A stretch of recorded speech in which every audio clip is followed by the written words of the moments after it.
Good morning. Welcome to Thurston County Board of County Commissioners agenda setting work session for Tuesday, March 2nd, 2021.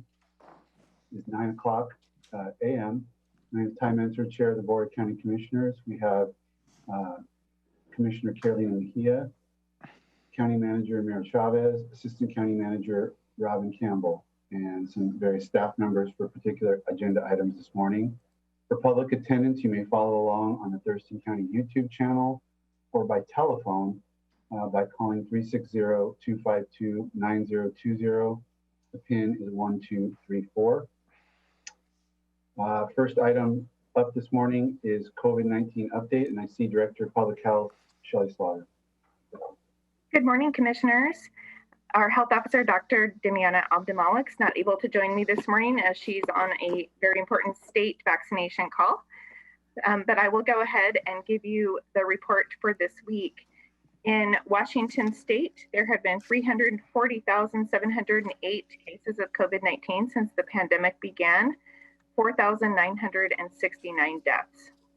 Here in Thurston County, there have been 7,257 Thurston County residents confirmed to have COVID-19, and unfortunately, 67 Thurston County residents have died. Our current cases put us at 108.8 on the governor's risk assessment dashboard over the last 14 days, which is good news. 340 people have been hospitalized to date.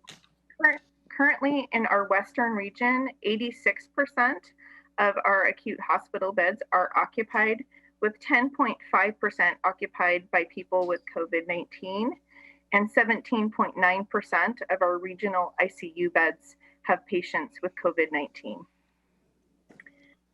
In terms of test positivity, really great news on this front, 2.8% test positivity, which continues to go down, which is excellent. We do have testing available still in our community. I just wanted to remind the public that we have community-based testing out at Hawks Prairie Drive-In, Rochester Organization of Families today, the City of Lacey, Union Gospel Mission, and Evergreen State College this week.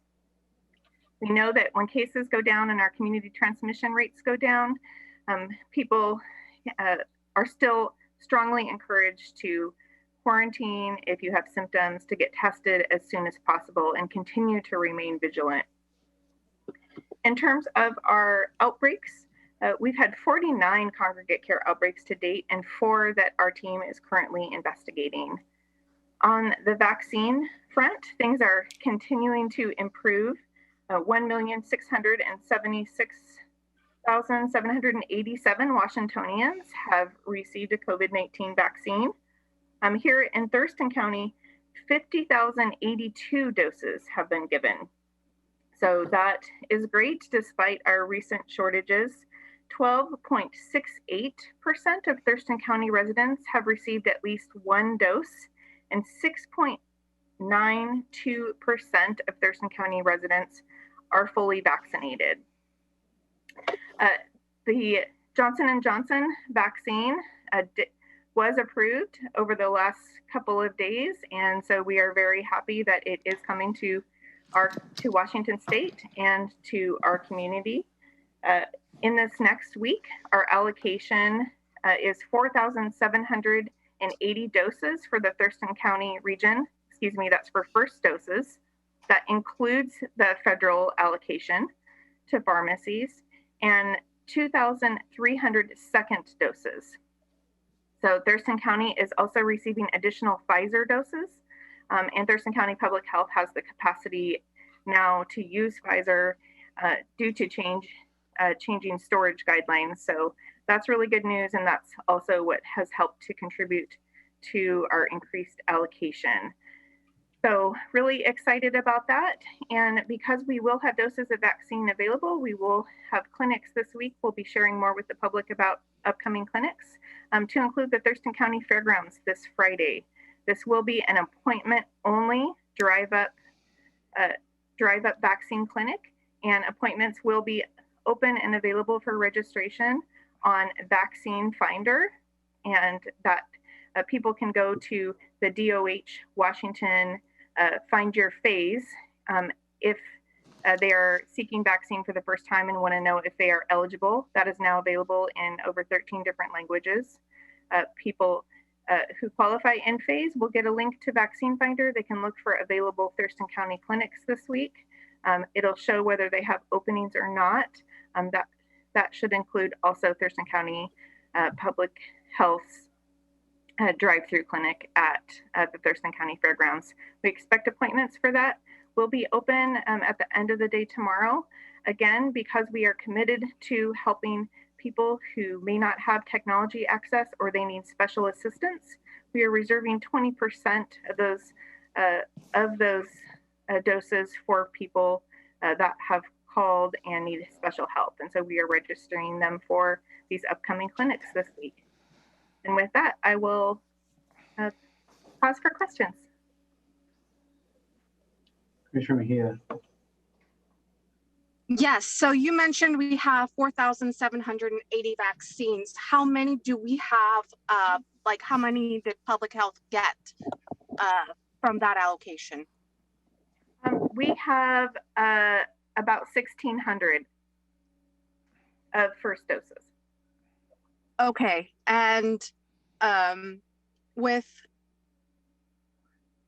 those vaccines, are you going to have one event, two events this weekend? We will be having multiple events this week, with the Thurston County Fairgrounds being the large event. We also have second dose clinics that we are still conducting. We'll be having another clinic at Thurston County Public Health that is appointment only. That's for people who need special assistance for access, and that will be on Wednesday this week. We may have other opportunities, and we'll be sharing that later today. Thank you. Commissioner Edwards, I know do you have questions for Shelley? No, I'm fine. Thank you. Okay. Shelley, I was going to ask Dr. A, and I don't know if you have insight onto it, or maybe you could just, if not, then we could maybe have Dr. A report next week on it.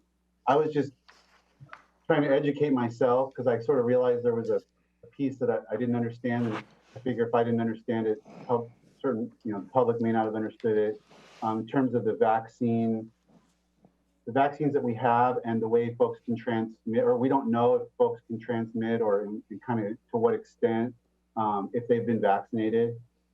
And I guess I just was, so my understanding from what I read over the weekend was that there's just, it's not clear. So we kind of assume in a conservative approach, we assume that people are still able to transmit even if they're vaccinated. And I guess my question then was like, well, how does that compare to vaccines in the past, whether it's flu or something like, measles or polio, or I don't know, the different things that Americans are more familiar with from historical perspective. I mean, that's certainly not the way people think about the way vaccines work, but, obviously they work in different ways. So I don't know, I just thought if you have any kind of general guidance on that for people, it might be useful information.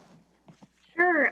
I'll definitely pass that question on to Dr. Abdamalik, and she can share that with you. And perhaps if there's many people that have that question, Dr. A takes questions and provides answers in her weekly community letter. So that may be one that I would suggest that she share in an upcoming communication. But on a high level, you are correct that we just don't know enough yet about this virus. We know the vaccine is very effective in protecting you if you have been vaccinated from getting very ill with COVID-19, but we don't know enough yet about transmissibility of the virus to others until we have more people in our community that have received the vaccine. Great. So maybe you could, since we have Board of Health next week, you could tip off Dr. A that I will ask that question. And what I'm curious about is kind of what, from a medical standpoint, what creates that uncertainty? Is it the nature of the the virus, something about the virus. Is it something about the difference of the vaccines? You know, we've got the mRNA vaccines, and then they're working on couple different types. Kind of where do the differences now spring from versus what we've seen in vaccines historically and other diseases? So that'll be maybe a good question topic for her report next week. That's excellent. Okay, thanks, Shelley. Thank you. I have one more question, Chair. Yeah, go ahead, Commissioner. Is that you? Yes, I'm sorry. So my question, Shelley, is in relation to volunteers. It's, you will need volunteers this weekend if people need to sign up. We have our staffing plan for this week.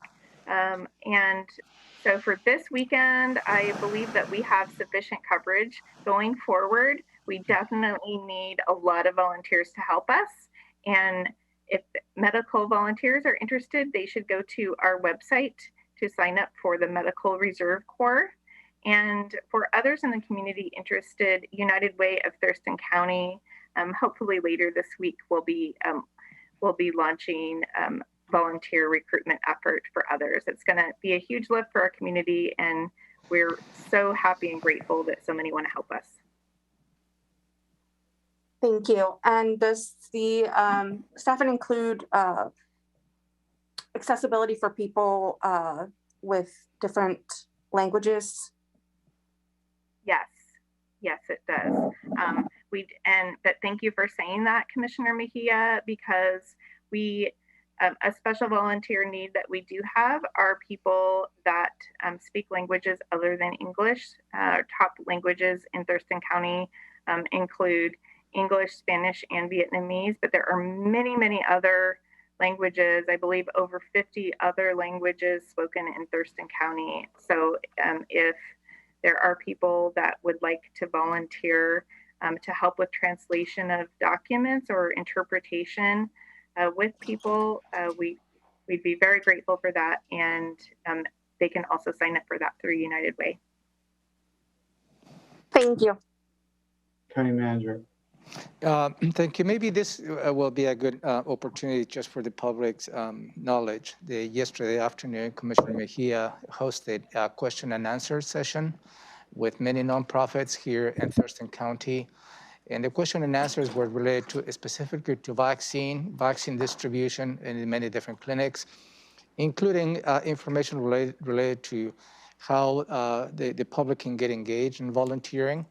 So I will encourage the public to get into the Thurston County YouTube channel. That particular session was recorded, and there's a lot of good information as we went through. Shelley, Dr. Abdul-Malik provided a lot of good information related to some questions that the nonprofits submitted yesterday. So I just want to put a plug to that because I do believe it was a very good meeting and good information sharing. Thank you, Miro. That's great. Yeah, this is the Tuesday morning check-in is just sort of an update only, and there's a lot of other places you can get more substantive information on what's going on. So Shelley, you'll be back for Board of Health agenda in a few moments. Thank you. Let's go to homeless strategies, item number 2. And there's Keely Marino. Good morning, Commissioners. Keely Marino with Public Health and Social Services. I have a very brief update for you today. On Friday, the 26th of February, our office put out the RFP. Our RFP for 2021 was released. The applications for those funds will be due on the 2nd of April. And we are going to be allocating upwards of $8.7 million this funding round. And we will be holding a bidders conference today at 2 p.m. And reaching out to me through my email address or Tom Webster through his, if folks are listening and would like to attend, would be great. We are meeting with the data work group today to talk about finalizing the preliminary one-pager for the PIT for 2021. So we should have that to you by next week. We just want to make sure to run it past the data work group.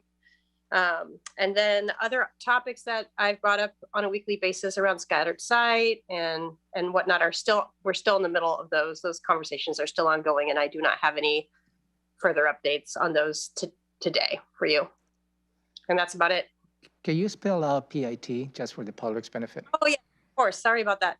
Point in time count, the annual point in time count, which is a census of individuals who are experiencing homelessness. Thank you. Mm-hmm. Commissioner Edwards, anything for Keely? No, sir. Commissioner Mejia? Can you repeat at what time the meeting is going to be today? Yes, that's at 2 p.m. Thank you. We'll be virtually on Zoom. Thank you. Keely, is there any update on the safe parking program, and any more discussions or thoughts, or where does that stand? Yes, we are continuing those conversations with the City of Olympia and the technical team of the Regional Housing Council. We met with County Manager Ramiro Chavez last week and just talked through the proposed scattered site program. And so we're just moving forward with plans, working with the technical team, and hope to have a presentation for the Regional Housing Council in our March meeting. So when you mentioned scatter site earlier, that's relation to this?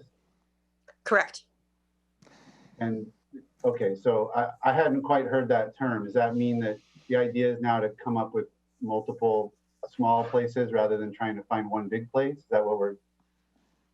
that the concept? Yes.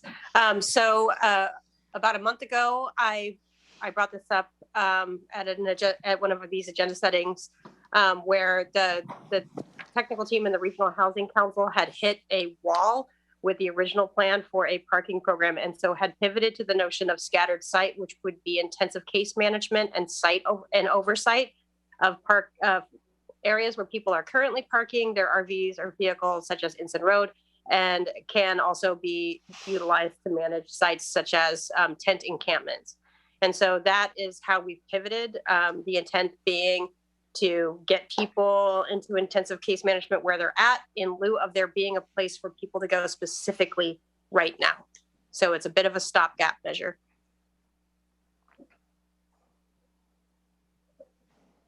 Okay, thank you, Keely. Go ahead, Ramiro. Yeah, just to provide additional information, as Keely stated, we have been working on this new concept. There's a lot of items that need to be put together. So as soon as we have a more comprehensive plan, we'll provide a small briefing to the board just to make sure that you're tracking on some of the ideas that we're trying to implement. But it's moving forward. I think this is a good idea to look at a scattered approach. The logistical challenges behind is what we're trying to work through, as well as the funding with the Regional Housing Council. Okay, Keely, thank you. Great, thank you. Have a good day. Next item is a review of the Board of County Commissioners draft agenda for this afternoon. That's March 2nd. We will call the meeting to order at 2 p.m. Pledge of Allegiance to be led by Vice Chair Edwards. We will entertain motion regarding the agenda and board meeting minutes from February 23rd. We'll have an opportunity for the public to address the board. I don't know if there's any topics that need addressing. We've had a series of emails regarding land use fees. Yeah, I would assume that Mr. Pettit will be coming this afternoon and provide his perspective and testimony related to the permitting fees. And later on your agenda, I will try to respond to his comments that he provided last week as well. So I'll give you more detail later today. Okay. County Manager update, item 2. And I will follow up to the public testimony that you received from Mr. Pettit last Tuesday. Okay. Consent items, we have A through F.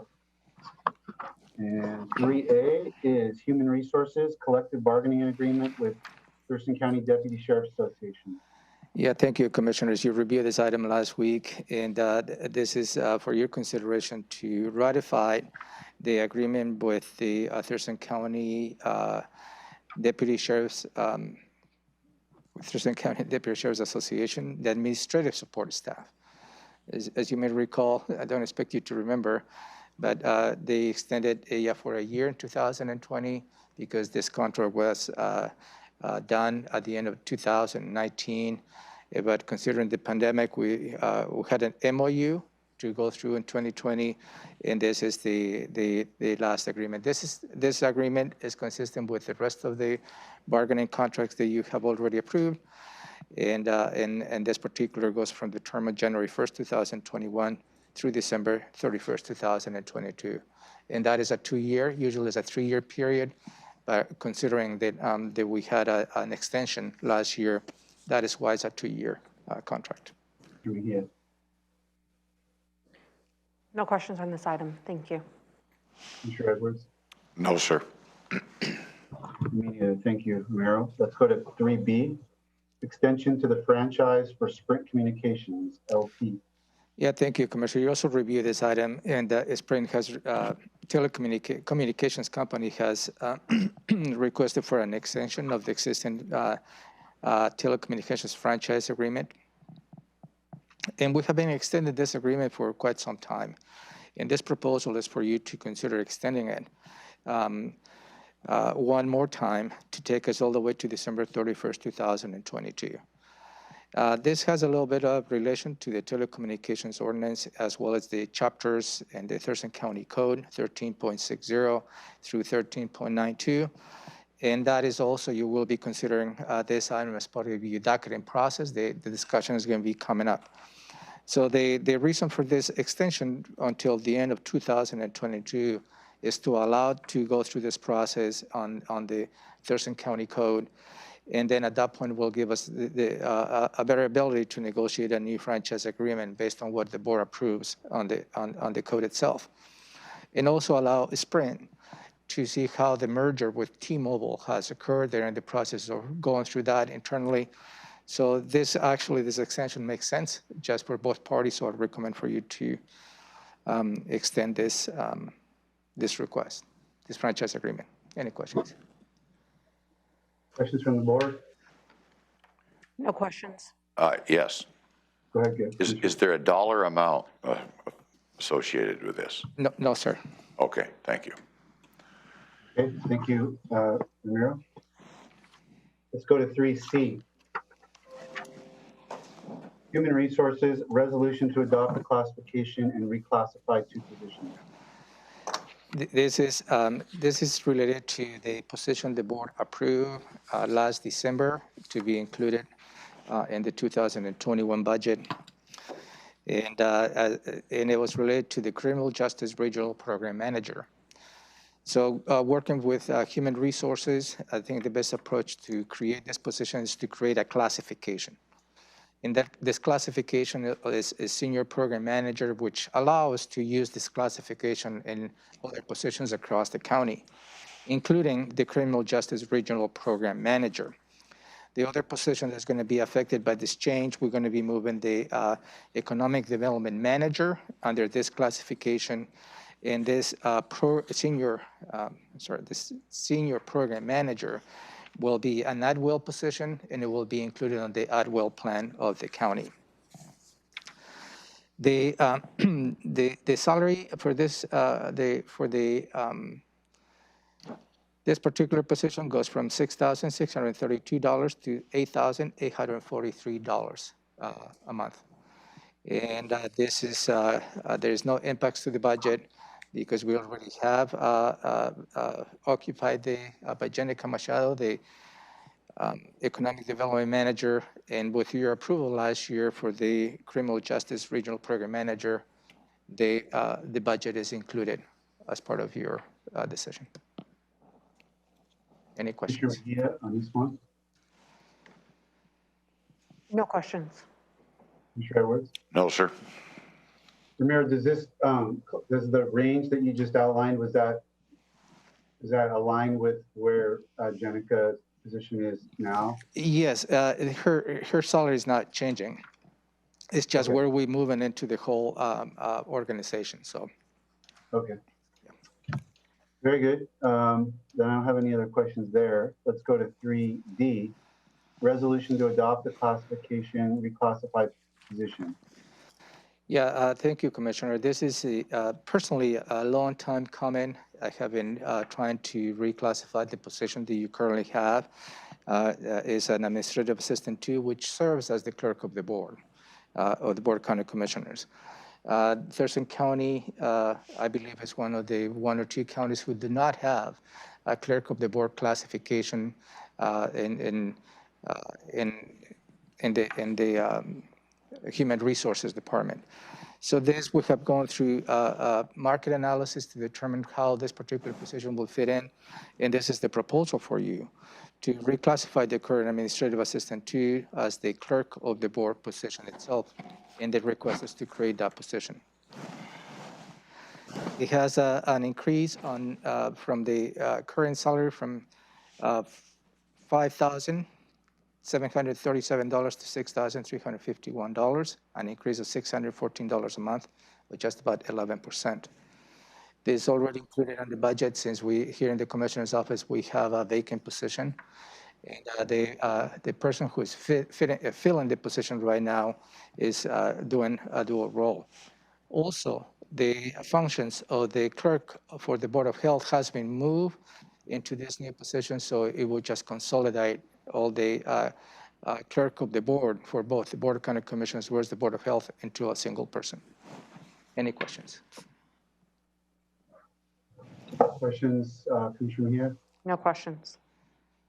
Commissioner Edwards? No, sir. Ramiro, a lot of times you give a range for a classification. In that recitation, you identified a precise dollar amount. Is there? Yeah, okay, so I just give you the higher changes from the administrative assistant 2 to the clerk of the board, but the new range is from $4,763 to $6,351. That's the new range for the clerk of the board position. Is that what you asked? Yeah. Okay, thank you, sir. Yeah, just want to make sure I understood how it was structured. Okay, great. Let's go to 3E. This is Community Planning and Economic Development, appointment to Agriculture Advisory Committee. Yeah, for your consideration, Commissioners, to consider appointing Mr. Jacob Yancey as District 3 farmer member to the Agricultural Advisory Committee for the term of February 1st, 2021 to February 1st, 2023. I believe the board discussed this particular appointment, and this is for you to consider taking a final action. Any questions? Anything from the board? No, sir. No, sir. Okay, and then 3F is Auditor Financial Services, and any questions from the board on that item? No, sir. No. Okay, good. Then we'll go to department items. 4 under Commissioners is Intergovernmental Agreement for Joint Animal Services Operations. Yeah, Commissioners, I briefly mentioned this to you. There is, for your consideration, approving a new local agreement with the county as well as the cities of Lacey, Olympia, and Tumwater with joint animal services operations. This is a continuation of the previous agreement. And I provided a copy of the past agreement as well as the new agreement last week. And I believe I received a comment from Commissioner Edwards, and I believe I have addressed that. That was related on section 6, under paragraph F, related to license fees to be established by JASCOM. This is just establishment of the license fees, and it does not give JASCOM the authority to implement those fees, because the Board of County Commissioners is the one who has to take a formal action, affirmative action, to establish any fees in the counties. So I hope that I clarified that question, but I'm open to other questions, Commissioner Edwards, if you have. Yes. Yes, sir. Go ahead, Commissioner Edwards. What is the total dollar amount of the contract that we're going to be entering into? This is based on the population-based. I can't remember, it varies. Do you recall that, Robin? Probably I'm going to put you on the spot. But it's based on an assessment of based on population. I can probably give you a range. I think it's a little bit over 600,000, if I recall well. 647, if I recall. Say that again. Sounds about 647. right. Yeah. Does that include what we pay for the operation of the facility as well? Is that our total commitment to animal control is 600 and some thousand? Yeah, it's all inclusive, yes. Isn't the total commitment 900? Because you don't pay the, I'm looking it up now. I did have an opportunity to have a discussion with the sheriff about this in the last few days, and he doesn't seem to think we're getting our money's worth for the dollar spent when it comes to response to animal control issues in the unincorporated area. I do think he's exploring the potential for some other type of a contract with one of the veterinary clinics. I don't know to what extent that is gone, but he said it's definitely not working out with animal control and being able to provide the service to the citizens of Thurston County. So that's what my concern is, that if we've got something new coming, and I'm kind of curious about the 10% dollar amount that's allowed under here. Robin, did you find the total amount there? Our contract for 2021 with Animal Services is $683,096. That's Thurston County's commitment. It was going to cost about 212,000, I think, more to put our service level at the same as the cities, and therefore get the response that I think the sheriff would like to see, which would have been, if I remember right, put us around 900,000, and we decided not to do it this year, or last year, I should say. But there's still that option if we want to do that. Go ahead, Ramiro. Yeah, I was just going to highlight exactly what you stated, Commissioner. And it goes back to even back in early 2000s when the county reduced the contributions to animal services. As a result, the level of service in unincorporated areas of the county was reduced as well. There continues to be an issue that perhaps the board may need to consider, and this agreement allows for increasing services if the board choose to go through that. You may recall during the preparation of the 2021 budgets, we briefly had that conversation, but at that point, JOSCOM was in the process of going through the increases and how they're going to use the ending fund balance. So it was a little more complicated, but certainly, I'm planning to bring this for your discussion while you prepare the 2021 or perhaps the 2021-22 biennial budget as to whether you'd like to increase the level of service. Because you're right, related to the sheriff's office, it does create a little bit of an interesting dynamics. Because animal services, when they get calls, they said, well, that is not part of the overall contract because that's not part of the services that we provide to the county. And then the citizens call the sheriff's office, and the sheriff's office obviously doesn't have the resources to respond to that. So there is a gap in there, I believe. There is an issue. So it's something that the board may need to consider moving forward. So I'm surprised to hear that the sheriff's office is negotiating a contract or looking for contracts, because I believe that is the purview of the Board of County Commissioners, not the sheriff's office. So anyway, so there's a lot to work on this. Certainly there is a lot of gaps, I believe, and unfortunately the citizens who requested those services get stuck, and that's what it is. And the board has taken some affirmative action on a couple of occasions. When evidence is such, the board has declared either a potential dangerous dog or a dangerous dog. And that's the actions that you are taking. And that will probably give the tools for animal services to take a more proactive actions when those dogs are declared by the board, either potential dangers or dangerous dogs. So this agreement really just provides the continuing services that we have, and really the larger level of services there in fact is needed in unincorporated of the county, I believe needs to be part of the conversation for the upcoming budget. And lastly, the 10% on the action, that is just the normal language that we put in any contract that you may consider, but certainly if you don't feel comfortable to include any percentages, we'll take that out of the motion. Could I have a follow-up with that, Chair? Yeah, go ahead. I have not followed this closely, but the way the sheriff explained this to me, for about $750,000, he said the county taxpayers are getting ripped off, is the way he put it, that we're not getting any service out of animal services that seem to be solving any problems.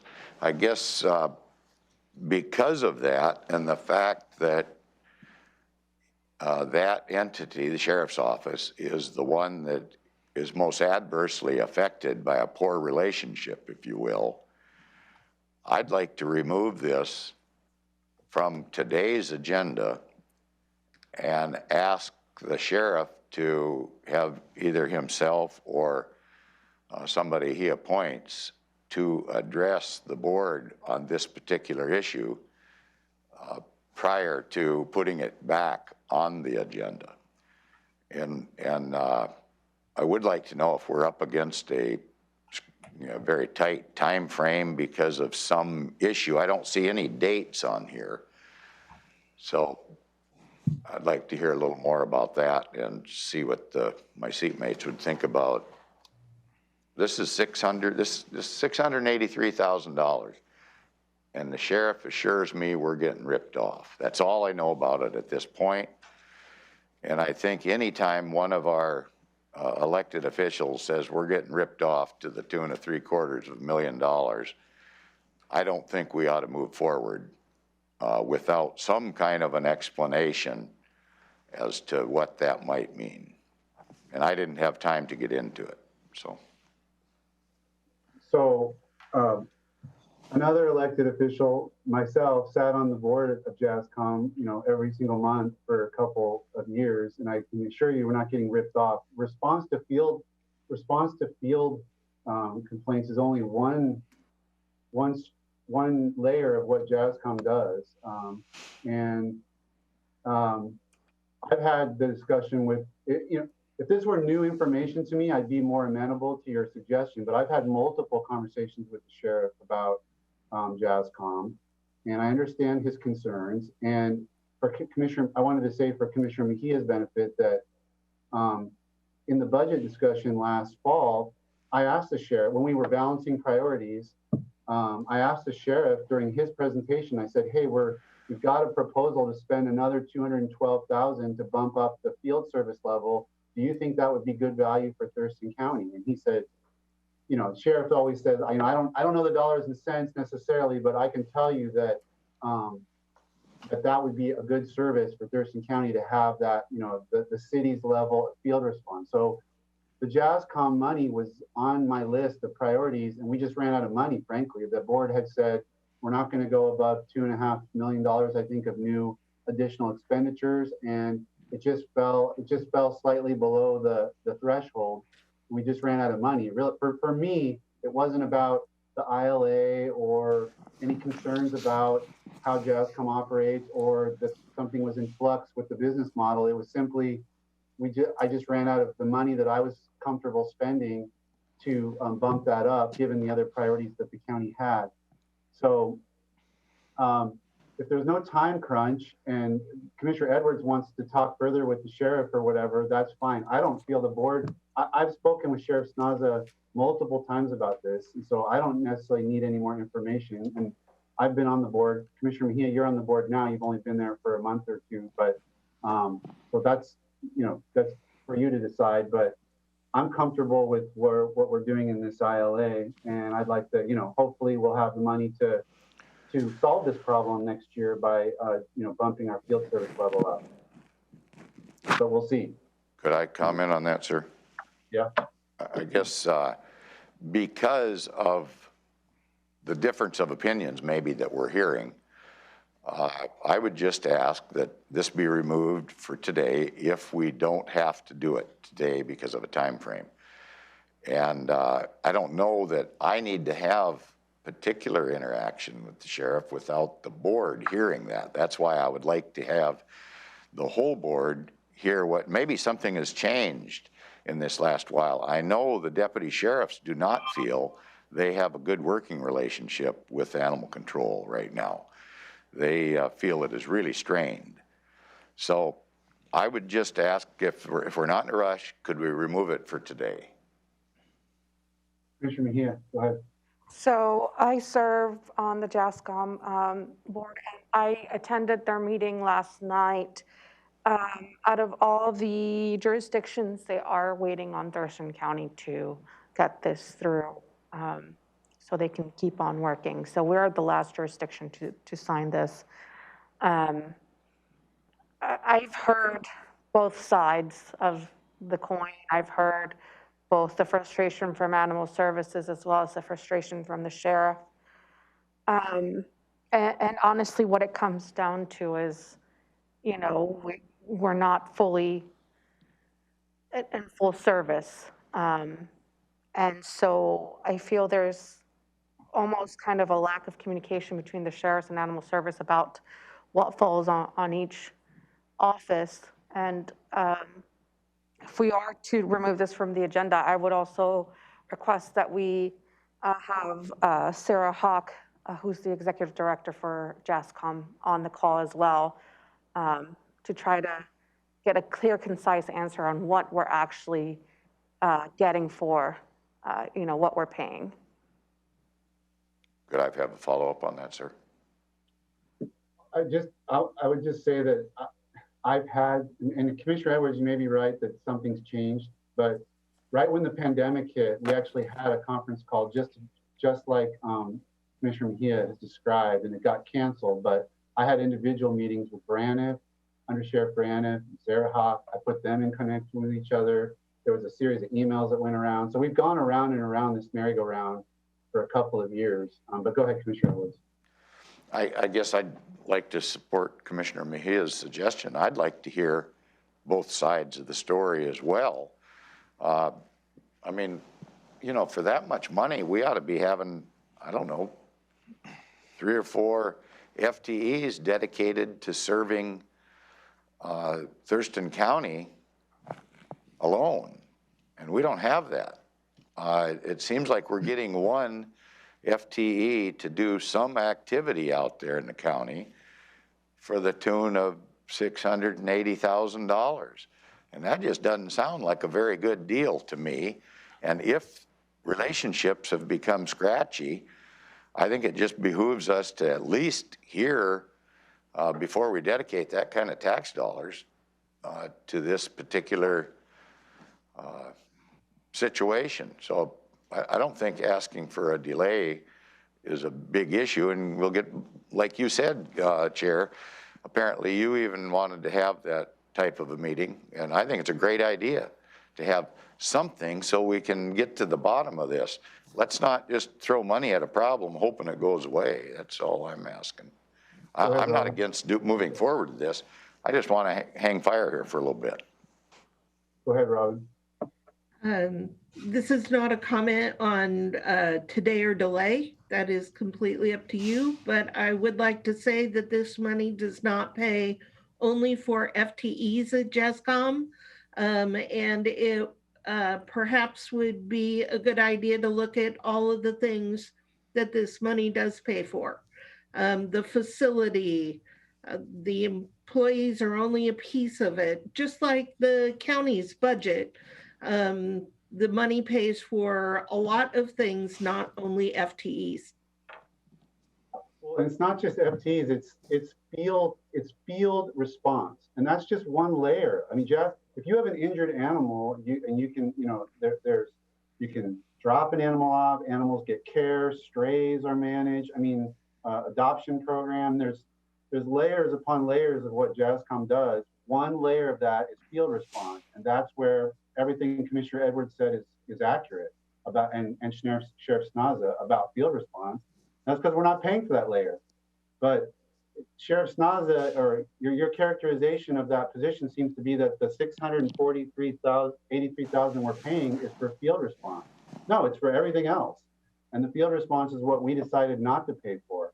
Now, we do get field response if there's a threat to a human being, and from any threat to physical integrity of a human. But we don't get field response for animal-on-animal aggression, or nuisance barkings and things of that nature, that lower level. So that's what we're not paying for. We know the price tag because I had that dialed up for the board's consideration last year, and I'd have to pull the number, but I think it's 212,000. I think at least under last year's formulation, and we just have to decide if we can pay for that. What Sheriff Snaza is talking about would address the field service layer, but we'd still then have all the other aspects of animal services business that we would have to figure out how to manage, because it's a ton more than just field service for complaints about a rogue animal or an animal killing a chicken or something like that, which is what we hear about. Go ahead, Ramiro.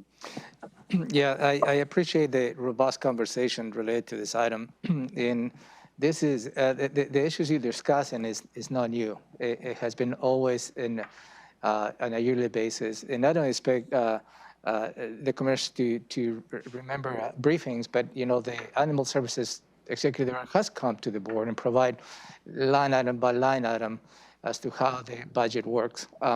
We can certainly organize this. Could I provide a suggestion? Maybe delay this item for next week, considering the JASCOM, Thurston County is the only jurisdiction left.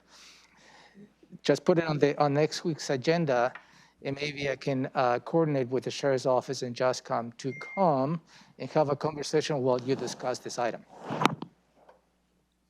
Is that acceptable then to the board? Yeah, that's fine with me. That'll work with me as well. Okay. So I will move to next week's agenda. If for any reason I'm not able to coordinate a meeting with the Sheriff's Office, a representative from the Sheriff's Office at JASCOM for next Tuesday, then we'll delay for another week. Thank you. Item 5, Public Health and Social Services, Pierce County South Sound Shellfish Recovery Agreement. Let me get caught up with you. Thank you. You reviewed this item last week, and this is an agreement with Pierce County where we receive money to provide education as well as water pollution activities related to Dobbs Creek, and that is on the camping club. And I think the board is well familiar with that. This is not a change on the dollar amount. The current contract is $303,150. And this particular amendment is just to extend the date from December 31st, 2020 to June 30th, 2021. And that really is going to give us the ability to meet the requirements of this contract, which we have not been able to do that last year due to the pandemic. Art Story provided some additional perspective last week, and I believe he's here as well to answer any additional questions you may have. Are there any questions for Art from the board? No, sir. No, sir. Me either. Thank you. Good afternoon, Art. Thank you. And just to let you know, Jane Montre-Venning will probably be presenting this item this afternoon. Very good. Thank you. Thank you. Item 6 is Public Works, resolution and call for sealed bids for Yelm Highway and Meridian intersection improvements. Yeah, Commissioners, the item 6A and 6B are related to the same item, which is the construction of a roundabout at the intersection of Meridian Road East and Yelm Highway Southeast. The first item is for you to consider authorizing the county engineer to receive bids for the construction of this particular improvement. And the second item is for you to authorize the Public Works Director to sign a local agency agreement and project prospectus. Those are the two documents required to secure the grant.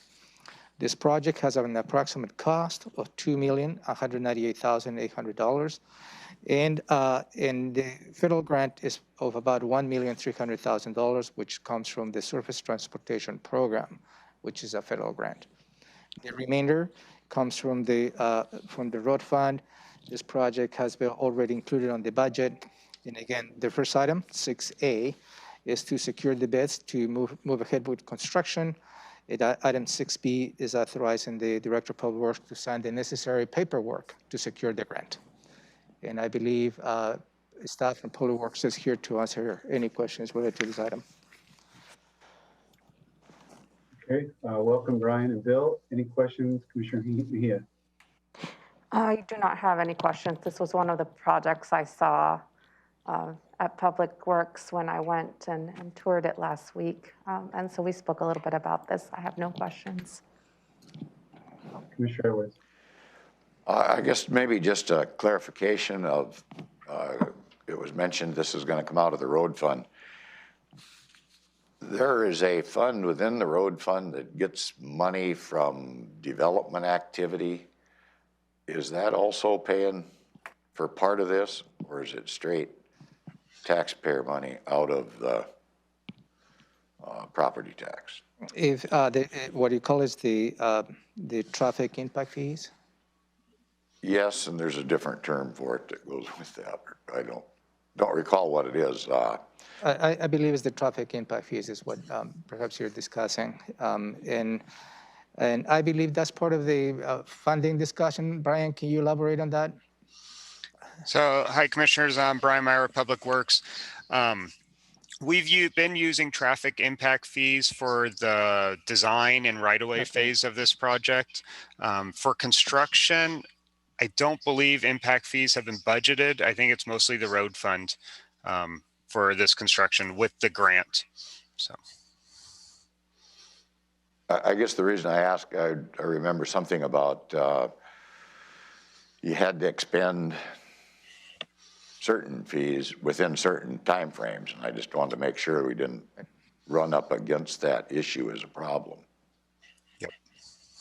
So we're okay on all that, right? A good point. Good point. Yeah, we monitor that with our financial group in Public Works, and we're on top of that. Okay, thank you. Thank you, Brian. Thank you, Bill. That's 6A and 6B. So that'll bring us to 6C. Resolution to apply for a grant from the Salmon Recovery Funding Board. Yeah, you also reviewed this item last week, commissioners, I'm sorry. And this is for you to authorize for the Department of Public Works to submit a grant of $100,000 to Salmon Recovery Funding Board. And as I stated last week, there's a little bit of unusual grant funding source where they require a formal legislative action for the county to apply. The board has taken similar actions in the past to this particular grant, so this is not new.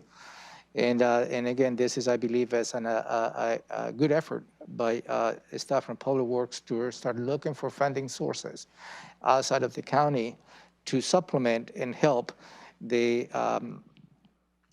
real estate excise tax money that you set aside for the fish barrier removal program.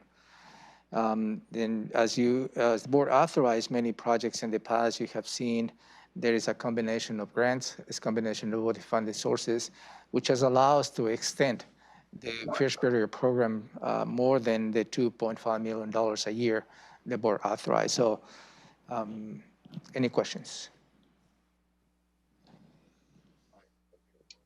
Go ahead, Commissioner Mejia. Edwards. I'm not hearing. I can't hear Commissioner Edwards. I mean, super faintly. Okay. There we go. How are we doing now? Yep, perfect.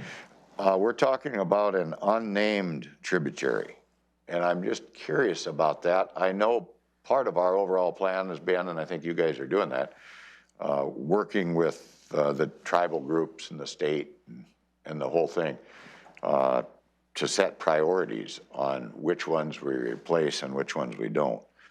So I'm just questioning about an unnamed tributary is that it doesn't allow the citizens to know where we're at on this activity. So that's all.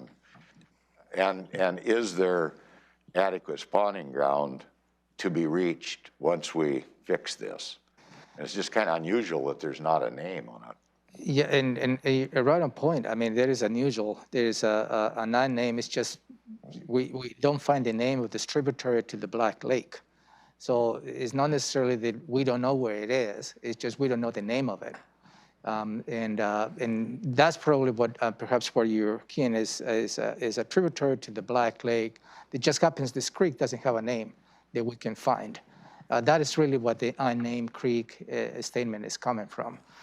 And certainly I believe, and Public Works staff can elaborate on this, in any type of fish barrier removal process, the key objective is to open salmon habitat.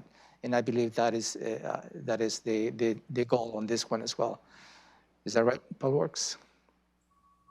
Hi, Commissioners. This is Jesse King, Senior Civil over here at Public Works. Yeah, so there are a lot of unnamed tributaries throughout Thurston County. It's kind of a wet county. There's a lot of little creeks and stuff that run everywhere. And this is a tributary to the Black River. So, you know, WDFW has gone out and done a bunch of surveys across the county, and we've identified the ones that are in county right-of-ways. And this is one that happens to be in a county right-of-way. We've also reached out to the Wyra group and the tribe specifically about this project, because this is where the grant is actually coming from. Elena might be able to elaborate on that a little bit more, but this is pretty high priority for that Wyra group and the tribe down there. So Elena, do you have more to add? Yeah, so basically when we develop our projects, we're looking at a number of different tools. WDFW is one of them. They, as Jesse mentioned, they have documented a variety of, or all of the fish passage barriers within not just the county, but the state. And, you know, so we utilize their data as well as the Chehalis Basin, WIRA, the Water Resource Inventory Assessment Group.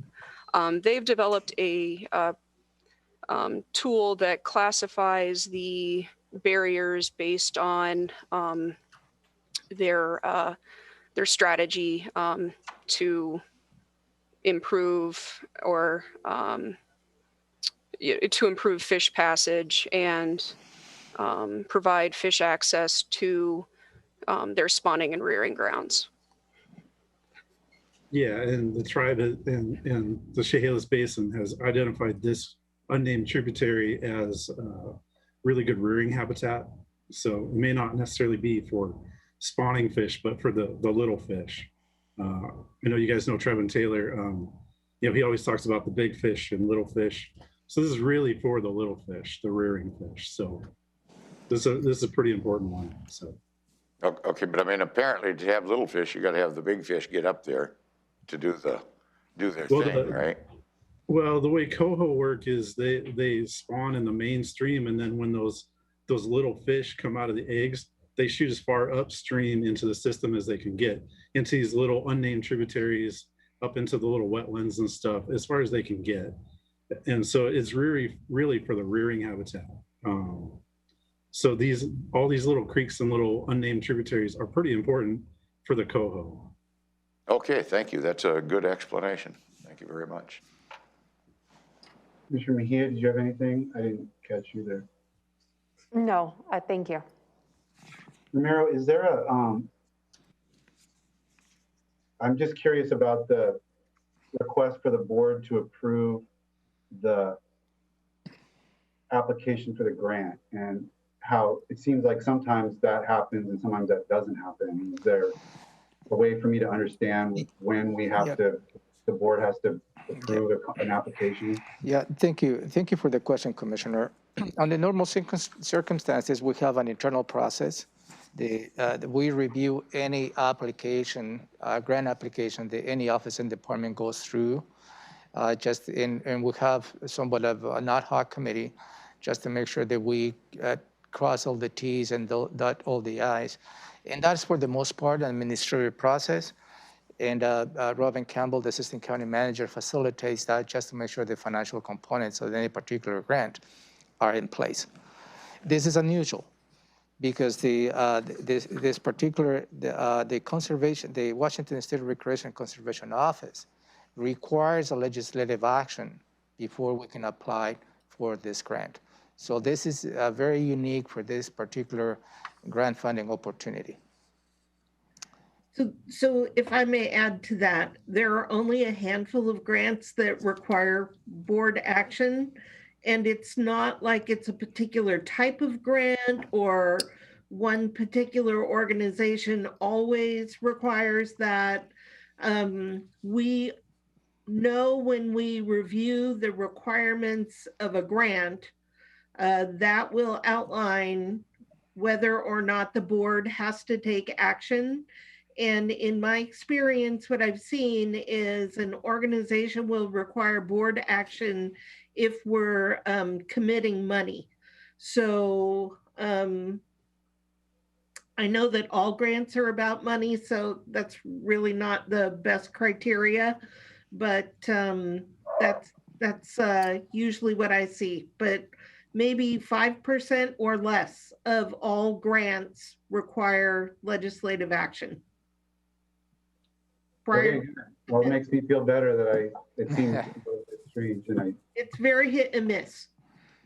Okay, thank you, Jesse and Elena. Appreciate that information. And this will be on this afternoon, and then that'll take us to item 7, which are just our standing items, and we will adjourn. And that'll bring us to item 4 on today's agenda, which is a review of next Tuesday's Board of County Commissioners meeting. And we'll see how far we can get on that before we break. We will call that meeting to order at 2 p.m. Pledge of Allegiance to be led by Commissioner Mejia. We will have discuss approval and board meeting minute of the agenda and board meeting minutes from today.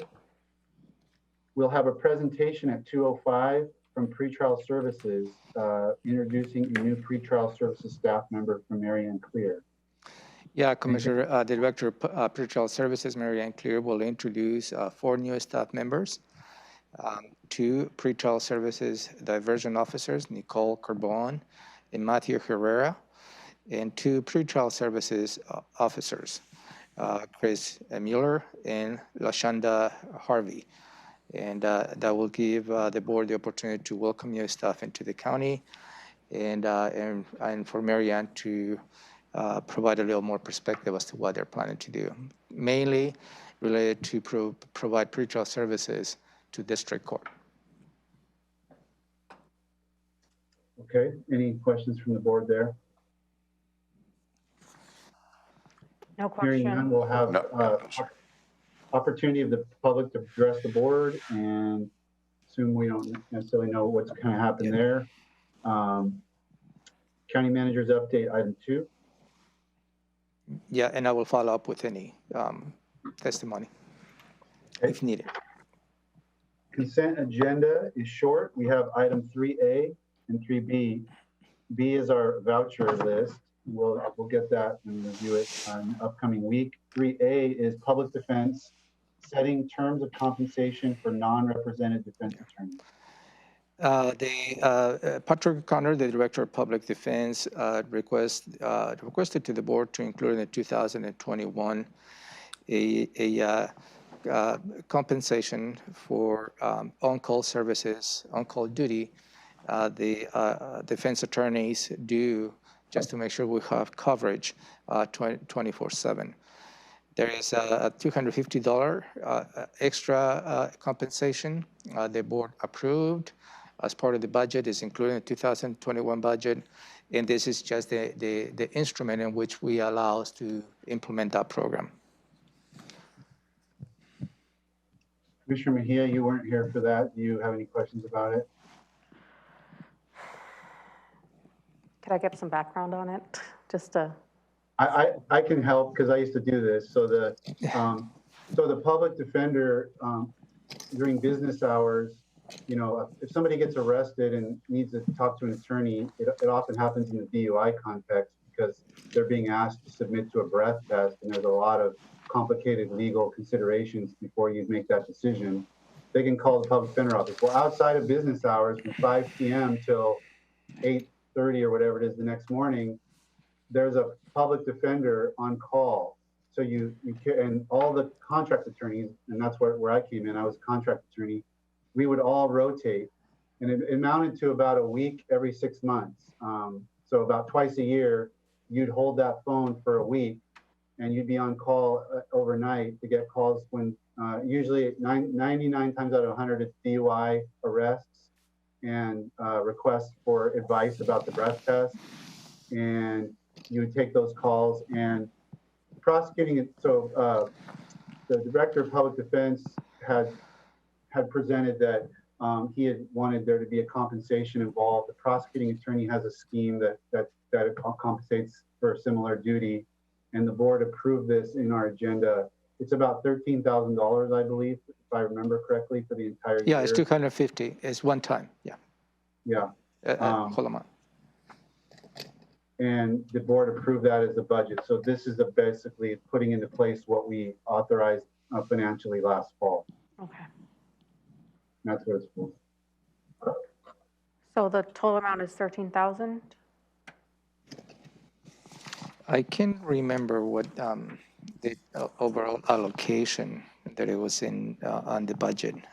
Well, think about it, $250 a week, that's $1,000 a month, and there's 12 months, so yeah. 13,000 just stuck in my head. Okay. That might be, yeah. But I'll get the number for you. So it's, what I'm hearing, it's basically like the duty phone from Superior Court. Okay. Yeah. Thank you for that, Chair. I'm a heavy sleeper, and I can tell you that was not a pleasant week for me. Okay. Very good. So then we go to 3. Did you have anything, Commissioner Edwards, on that? No, I'm good with it. Thank you, sir. Okay, very good. So then we go to department items. 4 under commissioners is resolution to declare racism a crisis. So this is a follow-up to the conversation that you had on the planning session on January 29th, where you had the conversation that you may like to consider declaring racism a crisis in Thurston County. And this is dovetails with another item that you will be reviewing as part of the Board of Health related to a proclamation related to the same item. And we'll touch base on that one. This resolution before you, which is included in your packet, I will ask for you to review on this upcoming week and provide me comments before you consider taking an action on this. Let me just walk you through some of the elements included on this. And this is the legislative action on the resolution after the whereas is now therefore. Section 1, the Board of County Commissioners declare racism a crisis affecting many of our residents, threatens their health, safety, and well-being now and over the long term, and requires the adoption of comprehensive solutions. Section 2, the Board of County Commissioners commit to work on advancing racial equity, maximizing all lives within our community, and establish a culture of belonging that advances racial, social, economic justice and services to our diverse community. Section 3, the Board of County Commissioners directs the county manager to create a racial equity action plan by June 30th, 2021, and report semi-annually on the progress to the board thereafter. Section 4, The Board of County Commissioners directs the county manager to develop a resolution establishing a policy advisory committee that will advise the board in meaningful policies to advance racial equity across county government for the benefit of the entire community. Section 5, the Board of County Commissioners directs the county manager to work with county offices and departments to review hiring practices to recruit and retain Black, Indigenous, and people of color in county government. Section 6, the Board of County Commissioners commits to establishing alliances and securing adequate resources, including funding, to successfully accomplish the actions identified in this resolution so that race no longer predicts the quality of life and the length of life in Thurston County residents. Section 7, Thurston County asks businesses, nonprofits, academia, large institutions, faith-based organizations, service hubs, service clubs, and residents to also rise to the challenge of this crisis by committing to help eliminate systemic racism in our community. In Section 8, the Board of County Commissioners commits to promote equity, inclusion, and diversity in all aspects of county government and recognizes that addressing systemic racism requires long-term commitment, intentional actions, ongoing learning, and meaningful change informed and led by communities of color. Those are the actionable items. As you may recall, I particularly had conversations with the board when you even consider the middle of last year, taking affirmative action, legislative action. The conversation has to be meaningful, actionable, and that's the proposal that we have for you related to this particular resolution. Questions? Go ahead. If there's questions from the board, we're obviously going to probably be reviewing this carefully over the next week, but if there are questions today, Commissioner Mejia. No questions. I will look over this. Thank you. Commissioner Edwards? Same. Thank you. Very good. I'm in the same position. I'll make some notes and we will revisit this next Tuesday morning. Yeah, and I am planning to invite all elected officials and appointed directors to participate when you consider taking an action on this item. And I will also reach out to members of our community to be part of this action as well.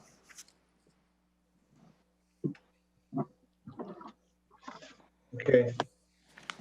Item 5, Emergency Services, Homeland Security Region 3 Incident Management Team Trailer Purchase. Thank you, Commissioners. As you know, Thurston County is designated as the lead administrative agency for the Homeland Security Region 3 Incident Management Team, IMT.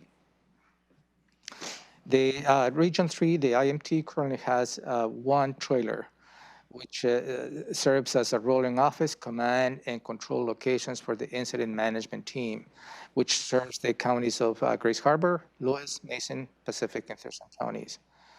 For the last several years, in particular, this trailer has been contracted to the UNR during the summer months, which serves as a tool to help them fight wildfires.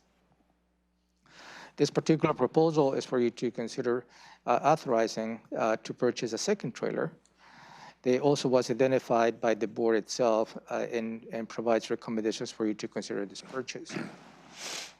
Purchasing this trailer will allow for the current trailer to be located in Grace Harbor County, which further enhances the response capability on the Western region.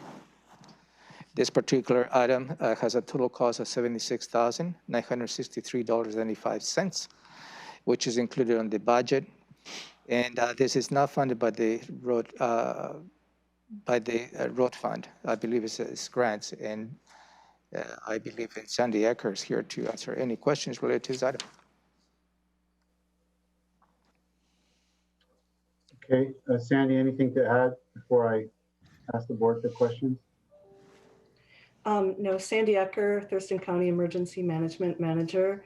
The funding for the trailer comes from the revenue that the original trailer has made as it's been leased to the Department of Natural Resources. Commissioner Mejia?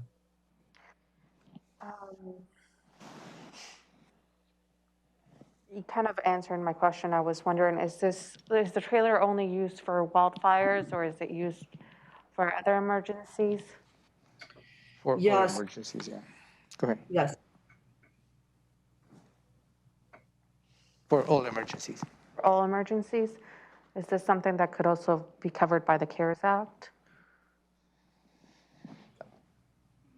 Or if we were to receive more money from the federal government due to COVID, is this something that would fall under that? We explored the option of the CARES Act, and this particular is a little bit outside of the eligible activities because this particular action is not specifically purchased to respond to the COVID-19 emergency. Okay. Because it is wildfires, flooding, and everything else. Okay, thank you. Commissioner Edwards? No, sir, I'm fine. Okay. Thank you, Sandy. I'm good with that. And that takes us to item 5B, 2021 agreement with U.S. Department of Interior for operation and maintenance of river gauges. This is a yearly item that the board takes an action, and this is related to getting into an annual contract with the Department of Interior for the operations and maintenance of the streamflow discharge gauges that we have in the chutes and Skookumchuck rivers. This is really help us the gauges to gauge when the flooding levels are getting to a point in which allow us to provide enough warning to the citizens when those rivers get to the point of flooding levels in high rain events. The overall cost of maintaining these gauges is $20,978, and this is included on the budget, which $15,478 is covered by the general fund, and $5,500 is covered by the stormwater fund. And that has been the structure in the past. And again, the board approved the financial structure in the 2021 budget. And this is just the instrument in which we can get into the contract with the Department of Interior to continue the operations and maintenance of these gauges. Sandy, you have anything to add? No, thank you. Questions from the board on the river gauges? I have no questions, sir. Me neither. Thank you. Okay, good to go. Thanks, Sandy. Item 6 is juvenile court probation, sole source professional services contract with Heart Strides Therapeutic Horsemanship. Yeah, I believe Commissioner Menser, Commissioner Edwards recall this item very clearly. And last year that we went through several conversations related to this particular vendor who provides the services to juvenile court. And this is to provide equine assistance therapy to youth between the ages of 12 and 17 on civil and offender caseloads in Thurston County Juvenile Court. The juveniles participate in a six-week course, and it includes peer support. The contract covers 4 groups or cohorts for about 6-week courses, which is divided maximum of 32 participants and 8 youth per group. And again, as you may recall, last year there was some discussion whether this really fits within the sole source in a way. It wasn't a sole source. Certainly, the internal auditor last year, as well as the prosecuting attorneys, reviewed these items, and this is the only outfit that can provide this particular service to juvenile court. So this is yet the new request for you to consider approving a sole source, and also authorize juvenile court to exercise this contract. The total cost is $53,120 and goes from January 1st, 2021 to December 31st, 2021 for a year. Ted Bryan is here to answer any questions related to this particular item. Anything, Ted, for the board before the questions? Yes, I do. You're muted, Ted. Ted, you're muted, and then I'll get to Commissioner Edwards. I've done this so much, you think I'd know when I'm muted or not. But good morning. I appreciate the time this morning. Just want to point out this is under our TST, Treatment Sales Tax contract. And we've worked closely with not only Carrie Hennon, but with Brandon Weber, the internal auditor, and he was really helpful in getting this process through. But Heartstrides is a sole provider in our area for what we do. With kids here. We did contact another ranch or reached out to another ranch, but they did not reply. They actually do a little bit different service. So with mostly developmentally delayed children. So this is more on the mental health arena. Go ahead, Commissioner. I guess I think my question's been answered, but TST is the funding mechanism, and also they do the review on whether or not to move forward on this as well, right? Or suggest? Yes. Okay. Yes. Yes, they do. That's good. Thank you. Are you talking about the recommendation from the advisory committee? Yes. Yes. Okay. Commissioner Mejia, anything on Heartstrides? No, I don't. Thank you. Okay. Thanks, Ted. Okay, thank you. That brings us to the standing items under 7, and commissioners will report, county manager will review schedule, and we will adjourn. And with that, it is 10:21. We will break until 10:35, and then we will pick up with Board of Health, which is item 5 on today's work session agenda. Okay, thank you.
3, 2, 1, go ahead.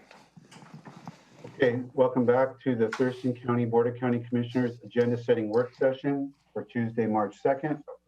We are picking up on our work session with agenda item 5, which is a review of next Tuesday's Board of Health draft agenda, which the board members should have. The agenda picks up at 3:30 or thereabouts following the Board of County Commissioners meeting. Approval of agenda and meeting minutes from February 9th will be discussed. And then item 2 is a proclamation and presentations category. We have a proclamation for racism crisis. And this is a Board of Health, looks like a sort of a parallel action to what we just looked at for the Board of County Commissioners. And I will let Ramiro, are you going to set this up or should I turn this to Shelley? Shelley, and I'm here to help. Okay, very good. So Director of Public Health and Social Services, Shelley Slaughter. Shelley, why don't you walk us through the idea here? Thank you so much. Good morning, Commissioners. So yes, this is a companion action item to the Board of County Commissioners resolution that you discussed earlier today and will have on the BoCC agenda. This is asking that the Board of Health proclaim racism as a public health crisis. Racism negatively impacts and drives health disparities here in Thurston County, including the physical health, mental health, child development, education, employment, public safety, environment, housing, all aspects of our social determinants of health. As you heard Ramiro state earlier, racism impacts the health, safety, and well-being of our entire community, and we ask that the board proclaim racism as a public health crisis and support Thurston Thrives and other organizations focused on this to engage our community and to take action now on eliminating the health disparities and impacts of racism in our community. Any questions? Commissioner Mejia first. No questions. Thank you, Shelley. Commissioner Edwards.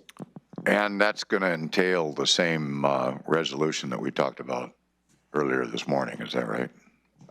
It's two different. It's going to be two different ones? Yeah, no, this is a proclamation. On the Board of County Commissioners, what I described is an actual resolution. This is a proclamation. Okay. And included in your packet is a copy of the proclamation. If you could please review the wording of the proclamation, provide some feedback this week, that will be extremely helpful. Thank you. Commissioner, I would just encourage you to look at it. It's quite a bit different, and it's in the Board of Health packet. Yeah. More in the form of one of our proclamations, but Shelley, my question is this modeled, like, did your staff sort of create this out of whole cloth, or is it modeled on something that's, a national or a Washington jurisdiction, or kind of where did the form of this one come from? So that follows our Thurston County format for proclamations, but yes, it was also informed by other similar proclamations that other boards of health have made across Washington state and elsewhere. Okay. Well, then the board add more if the board would like to add more.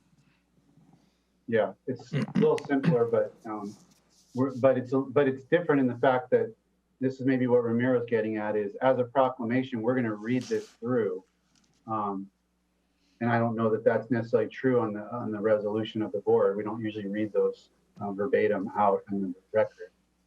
So we want to be kind of striking that balance, making sure what's important is in here, but we don't need 5 pages necessarily in a formal proclamation. So the board can look at that. Thank you. That'll bring us to item 3, which is opportunity for the public to address the Board of Health. Shelley, anything that have been made aware of? I know we get a lot of questions about vaccine, and you and Commissioner Mejia worked on that a little bit yesterday with your session, and we've had some other, I did an interview last week with the Thurston County media, and hopefully people's questions are getting answered? I'm not aware of any specific attendees, but I expect that we will have members of the public present to make a comment on some matters. I know school issues are moving forward, and I was just telling my assistant that the step toward normalcy is taking, in my household, taking a big step this afternoon as I will be driving my son to soccer practice for the first time in a year and a half. So that's kind of exciting for us at our house. Commissioner Mejia, anything on or Commissioner Edwards regarding the opportunity for the public to address the board?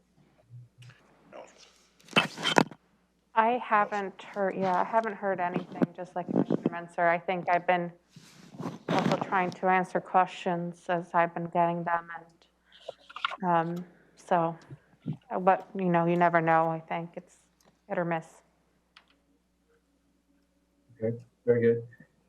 Item 4 is department items, and the first item is public health legislative review.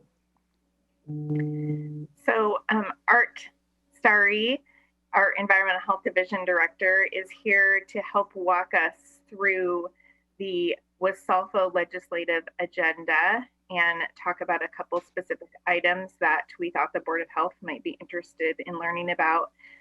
Just to share for members of the public, WSALFO stands for the Washington State Association of Local Public Health Officials, and we are a member of that organization. WSALFO is an affiliate of WASAC, the Washington State Association of Counties.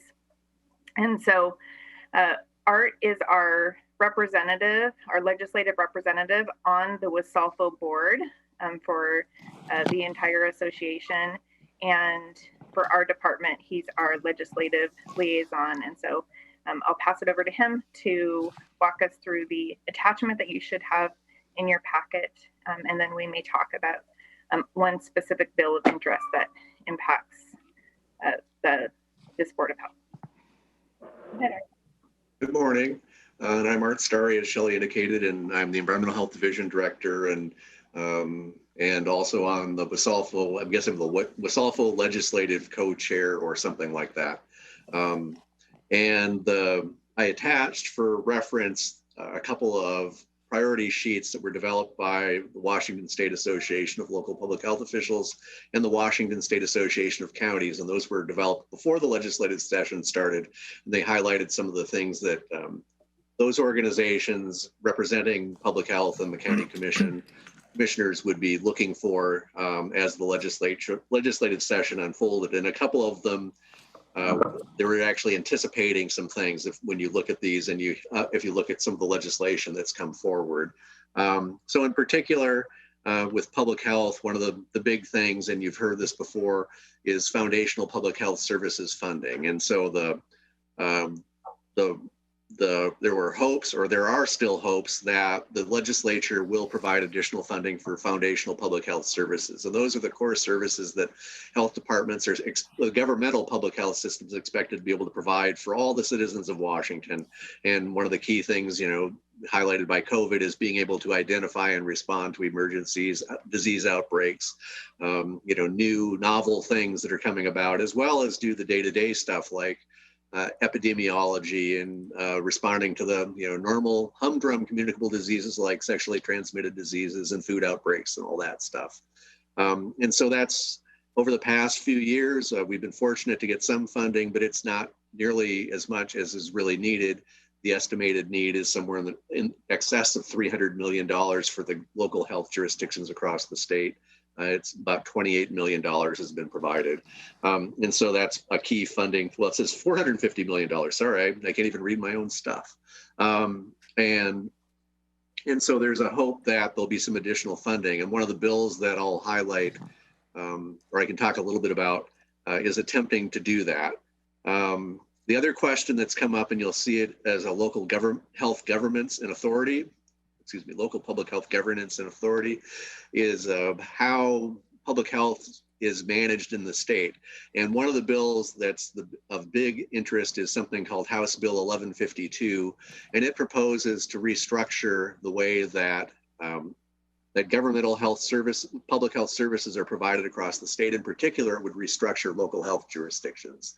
Now, there's been a lot of modifications to that bill, and there will likely be more as if it continues to survive. But one of the key concepts of it would be to develop 9 public health regions in the state, require a separate advisory board that would respond to kind of another layer of public health governance and actually advice throughout the regions. And there's lots of questions about how this would work.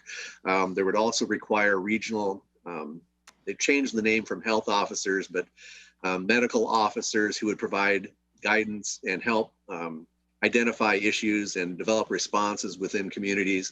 But there's questions about how that would work. And so I could provide more detail if you'd like, but that's a bill that keeps changing and is of big interest to both us as a local health jurisdiction, but also to counties, because it does kind of beg the question about how does this preserve one of the key elements that I know the Association of Counties and local counties generally like, which is local control.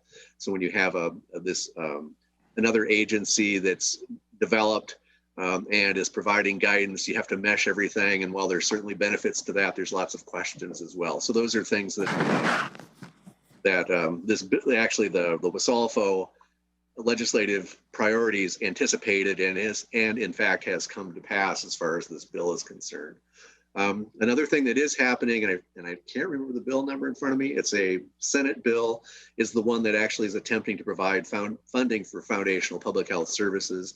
And I'll get the number for that. I should have had that ready right here. But that's looking to provide funding for local public health by charging an assessment on insurance, basically the insurance companies that for every covered life. And so that's a key thing. It's been, as you might imagine, while public health folks are very much hopeful that there'll be a funding source, a lot of the folks who'd be in essence taxed to provide that funding have questions about it. And so that's, again, something that's being worked on. If there's hope that it would be available, if that did happen, it would provide somewhere in the neighborhood of $100 million for the governmental public health system. That includes local jurisdictions, tribal health, and others, beginning in 2013, and that would eventually get up to about $200 million, a maximum of $200 million over the next 4 years.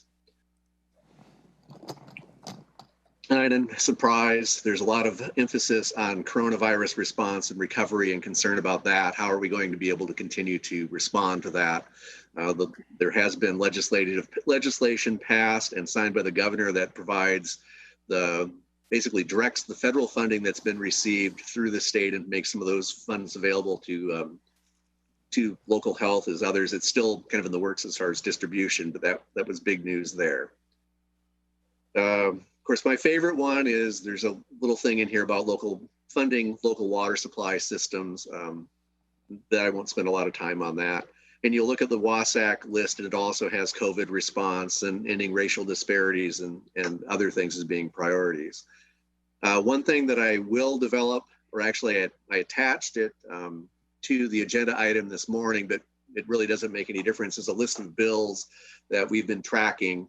I'll update that probably Monday morning, because this weekend is another big cutoff for the legislature. Actually, a week from today, I think, is another big cutoff where bills have to make it out of the House of Origin by this next cutoff, or they're considered dead unless they're bills that are necessary to implement the budget. And I think you all know about that process with the legislature, that when a bill contains elements that are necessary to basically fund the state or have to be sorted out in order to implement the budget, then those kind of continue on until the very end of the process. And these bills that I've talked about, the 2 public health bills in particular, those will be, even if for some reason they don't make it out of the House of Origin, they'll continue on because they're considered NTIB. That's just a real quick list of things.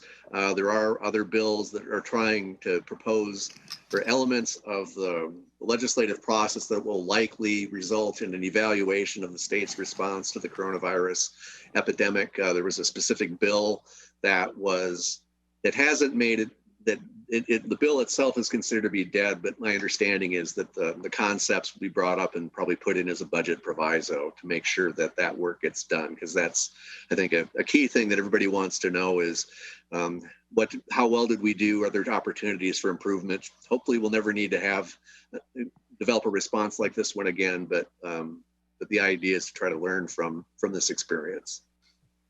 That's it in a nutshell, and I'd be happy to try to answer any questions that you might have. Okay, questions from board members. I'll start with Commissioner Edwards on this one.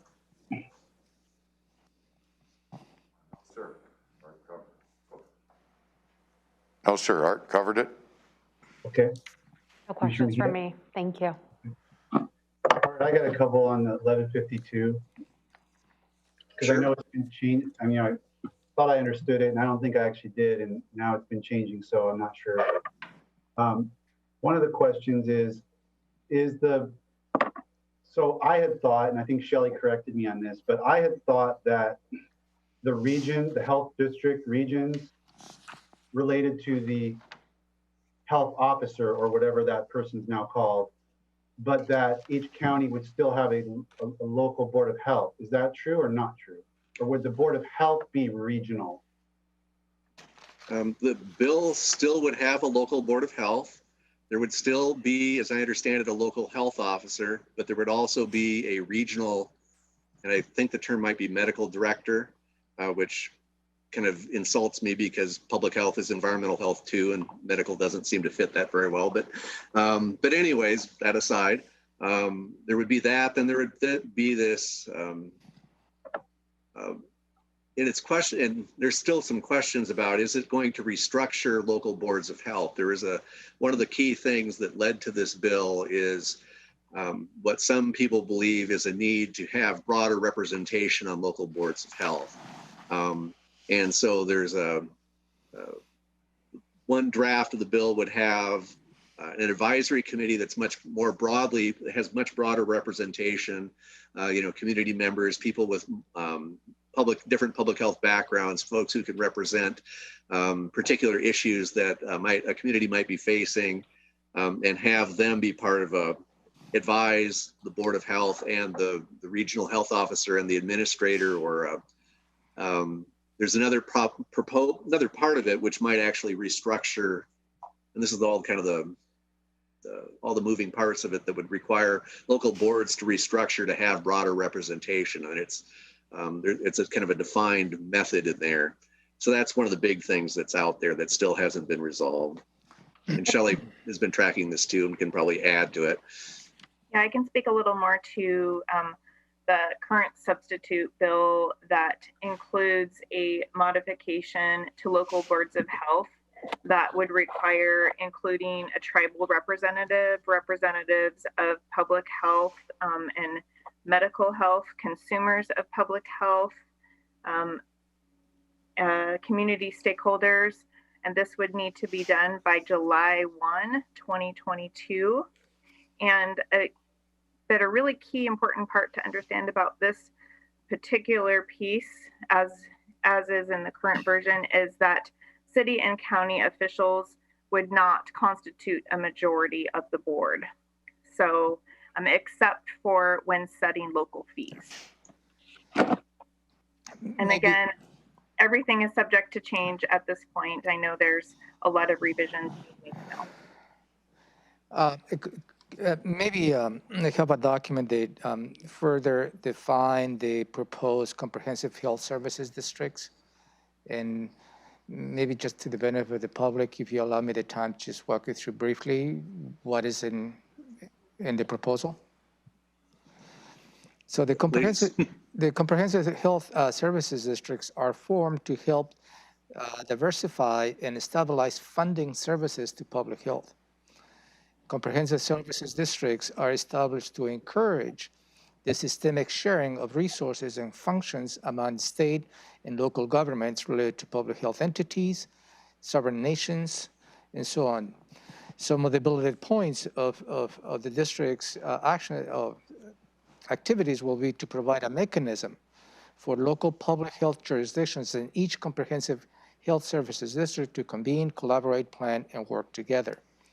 Develop a plan for identification and implementation of shared services, delivery of options, models, and strategies. Coordinate with other comprehensive health services districts. Identify the programs and services can be delivered through a shared regional system within the district. Administrate and allocate foundational public health services funding to each local health jurisdictions comprises within the district. Provide funding to local health jurisdictions to deliver or purchase shared services from local health jurisdictions, districts, counties, nonprofits, and other jurisdictions, businesses, and entities. Undertake accountability measures for implementation of foundational public health services within the district. Report for adequacy of functional public health services resources for the district to the Department of Health. And the last bullet that I have is authorized by the district board, provide direct or shared services to local health jurisdictions within the district or to other districts through contract or other agreements, including but not limited to public health services, businesses, fiscal and administrative services, acquisition of capital equipment, communications, and data collection. So when I was reading a little bit of this, I think this bill, as Art and Shelley stated, the local health boards continue to be in place, although that provides an allowance for additional representation. And I don't know if that's a requirement or an option by the local Board of Health, but that will be something how the final language of the bill will be. But it appears to me that this regional, from the initial request by, I believe that by the governor's office, has changed and evolved throughout.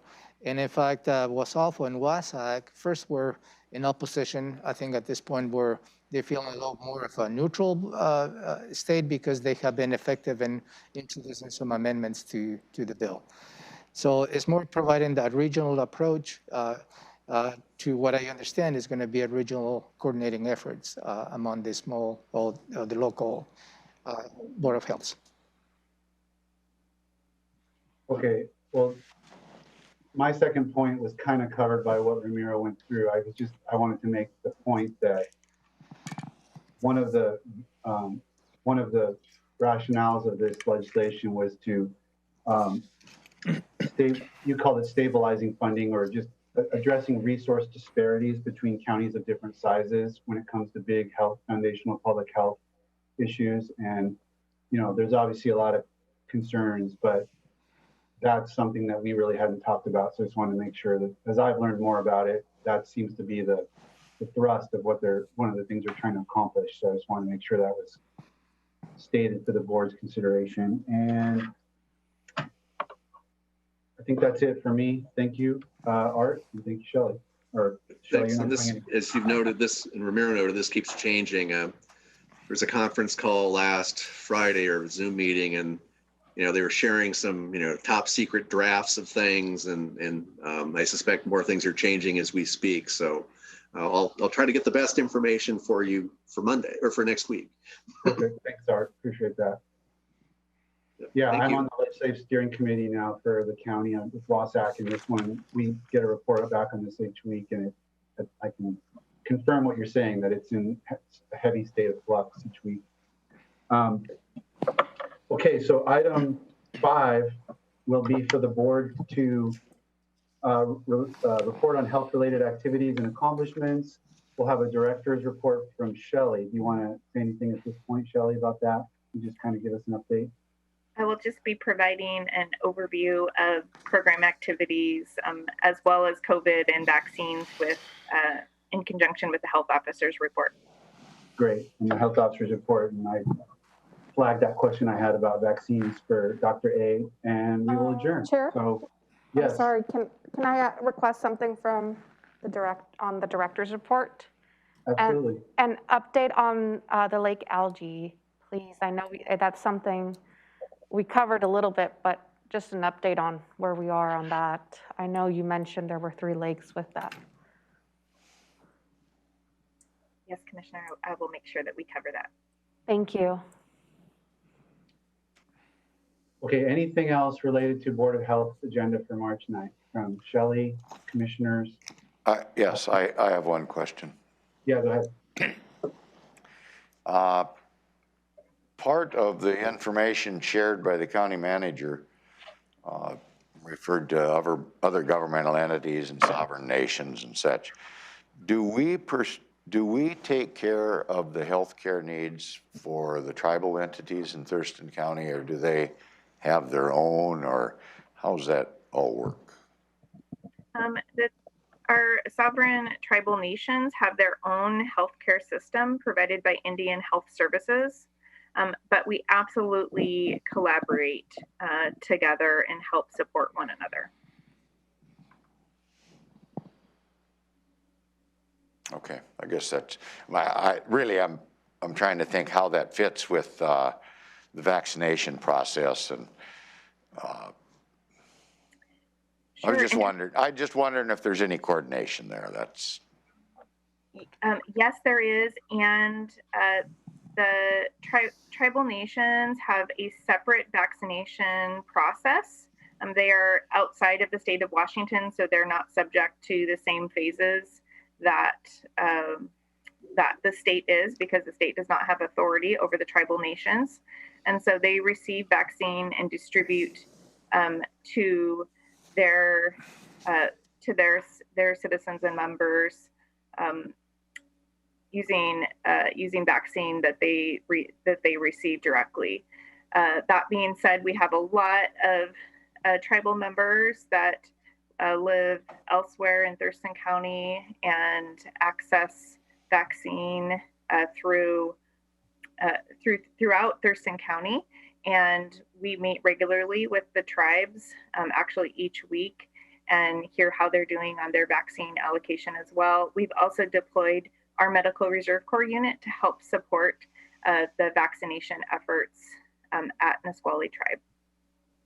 And I believe the Chehalis tribe actually shared vaccinations with the Chehalis, or the Rochester School District, to help them get on track, I guess. So I just wondered how much of that was going on that we were coordinating or knew about. Thank you.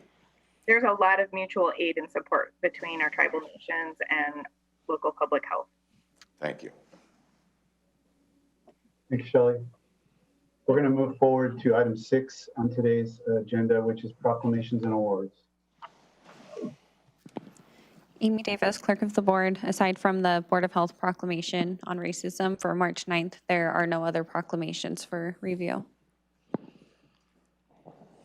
Okay. Advisory boards and commissions.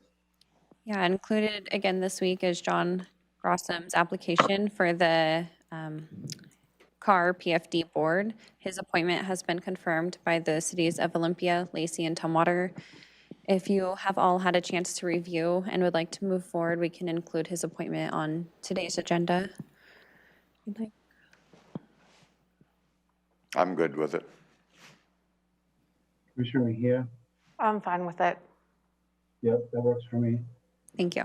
We also wanted to bring to your attention a vacancy on the Planning Commission. The vacancy is a District 1 at-large position. The seat may be appointed for the remainder of the term, which is December 31st, 2021. To date, I believe there's one interested individual, and I expect to receive his application this week. If so, I will bring it to agenda setting next week for review. We've also received an application from Barry Halverson for District 2. There are no current vacancies for District 2, but we will keep his application on file. Are there any questions? I have questions. Yeah. On the boards and commissions page, is there a way that people can see the current openings? I went over there and I couldn't see anything, but maybe it's just me not seeing it. Yes, at this time, we've removed what used to be listed there under current vacancies. The information was inaccurate, and so we removed that portion of the page. However, folks can access the rosters for each board and commission that's posted there and see if there are vacancies that way. And this, that portion of our site will be included in our new meeting management system update. It will populate a new boards and commissions webpage that will automatically list current vacancies. Oh, wow. When is that taking place? As soon as possible. Thank you. Thank you. Yeah, Amy's working on seeing what type of application will probably help us manage all the meetings as well as the board and commissions. And I believe the next step is for Amy to bring this proposal to the ITC, which is the the technical committee that sees any applications, and at that point, we'll probably provide a recommendation to purchase. So it's in the process. Yes, thank you, Amy. And I have a question. Go ahead, Commissioner. On that planning commission issue, it says vacancy District 1 at large. What's the breakdown of the planning commission? Is it by district? I guess what I'm wondering about is what does at large mean? Is it designated in the process somewhere? Yeah, so the current roster is included, and you'll see the committee appointments are made by district. This at-large position does not need to reside within District 1. How many at-large positions are there? I believe there's one for each district. One for each district? I believe so. But Okay. I'll confirm and circle back with that information next week when I receive the Okay, application. thank you. I was just wondering. So I have the same question, but I'm going to take it a step further. That only seems to make any sense to me if the commissioner himself were designating the board member. Because if you look at the bottom of that sheet, it says, commissioners at large do not live in the district of the commissioner who appointed them. But that's not how we've ever done it. We've had the full board. So there's no point in having an at-large seat if the whole board is appointing each commissioner. If we were, it sounds like in the past it might have been done differently, because otherwise otherwise there'd be no reason to have at-large seats if we're.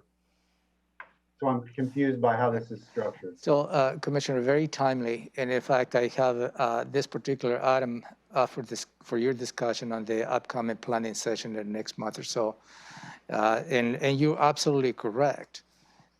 Any appointments is more of a conversation among all the three of you. And there may be some specific requirements by a specific representation by the specific boards, but I'd really like to have a conversation the next planning session as to how the board really like to address this.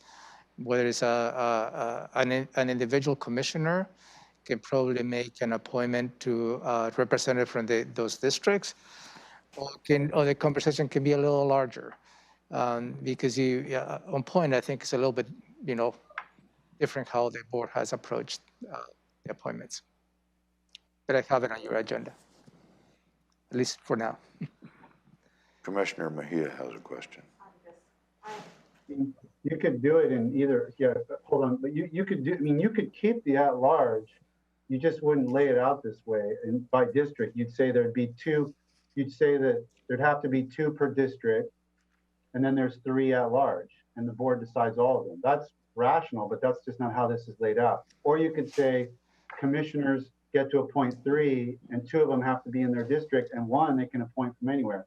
Or, which is what's implied by the way this is structured. Or you could say the board approves them all, and there has to be 3 for each district, period. So there's 3 different possibilities there that I can see right off the top of my head.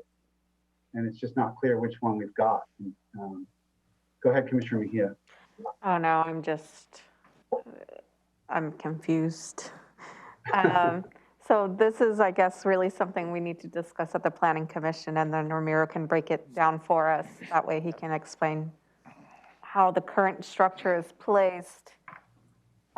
Because I agree with Commissioner Menster, there's, why is there 1 at-large position? And So I agree that this needs to be on the next planning session. I guess I have a follow-up to that. Go ahead. I don't know, when is that planning session coming up? I'm asking the county manager that. Give me just a minute.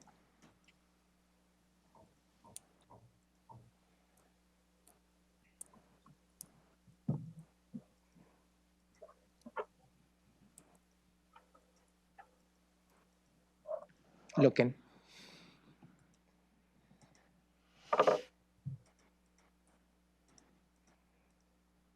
I don't see it, but hopefully we can schedule that by early April. Oh, okay, I guess if we don't have a date set, for an example, but yet we're going to be expected to come up with a appointment, couldn't we have this discussion a little sooner than later? I mean, if we're going to get into the appointment process, why not?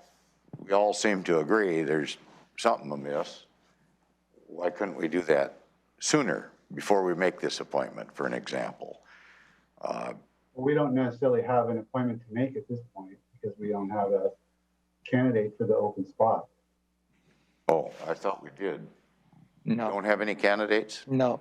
No. It's just a vacant seat that due to a resignation, which expires. I thought Mr. Halverson had put in. That's for District 2, which is not a vacancy at this point.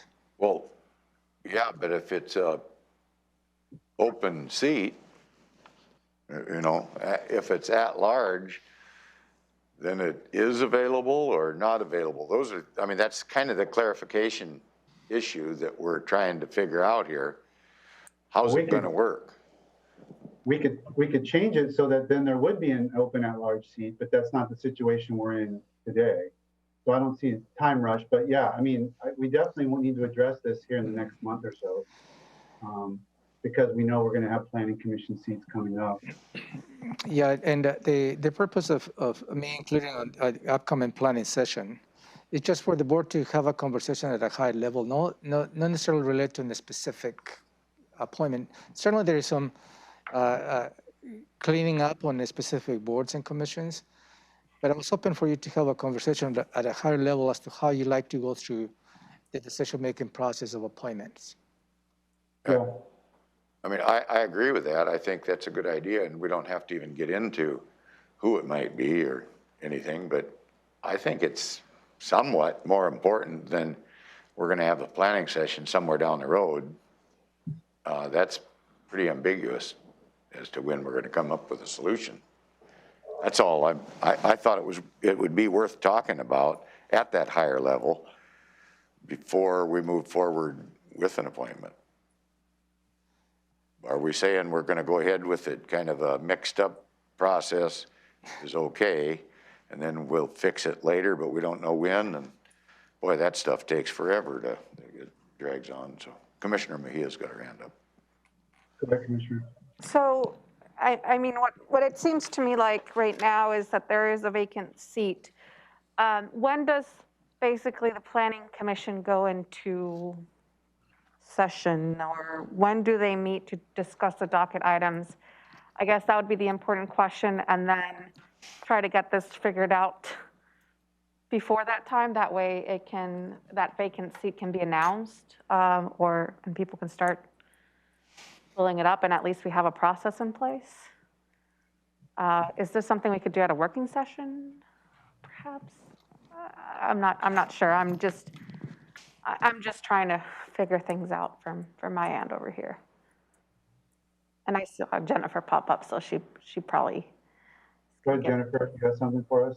Hi, Jennifer Davis, Community Planning Manager, and I'm staff to the Planning Commission. So basically, the Planning Commission meets the first and third Wednesdays of the month. So they're constantly in a working state. And in the past, in my familiarity with the process, the commissioners were appointed by district, and there was 2 had to live in the district and 1 at large. And so I think that's what you're talking about reconsidering. But the Planning Commission has 8 current active members, so they're able to handle their business and have a quorum and continue working on their docket items at this time. So there's not particular urgency to fill the position. And I think that taking the time to have the conversation of how you want to go about filling the position seems worthwhile to me as staff.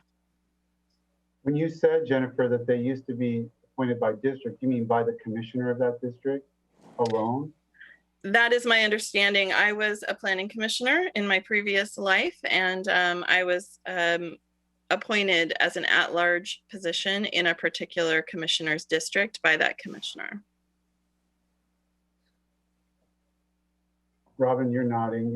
You've always got good historical perspective. Yes, yes. In a prior board, of course,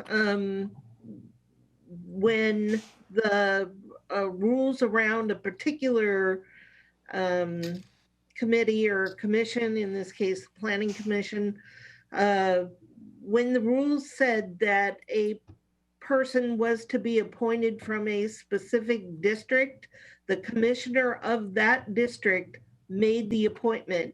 I don't quite remember when it morphed to having general agreement by the board, but you know, one of the things that we need to do is look at the state laws around this particular commission, and every commission's a little bit different. So you do have some latitude with some of them, but I would encourage you to look at the laws behind them before you start to make some changes.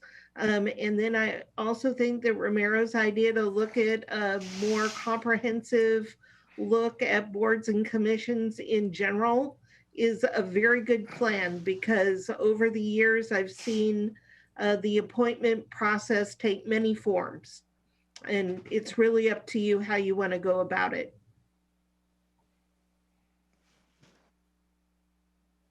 I would definitely like to hear from council or somebody that gives us advice on this so we do it right.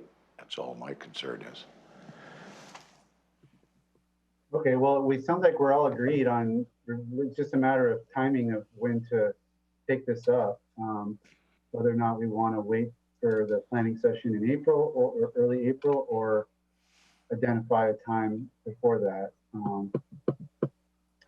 I don't know if that would be a Thursday morning conversation or what the alternative would be. It sounds like we'd have some background to look at and a pretty wide range of issues, not just planning commission necessarily.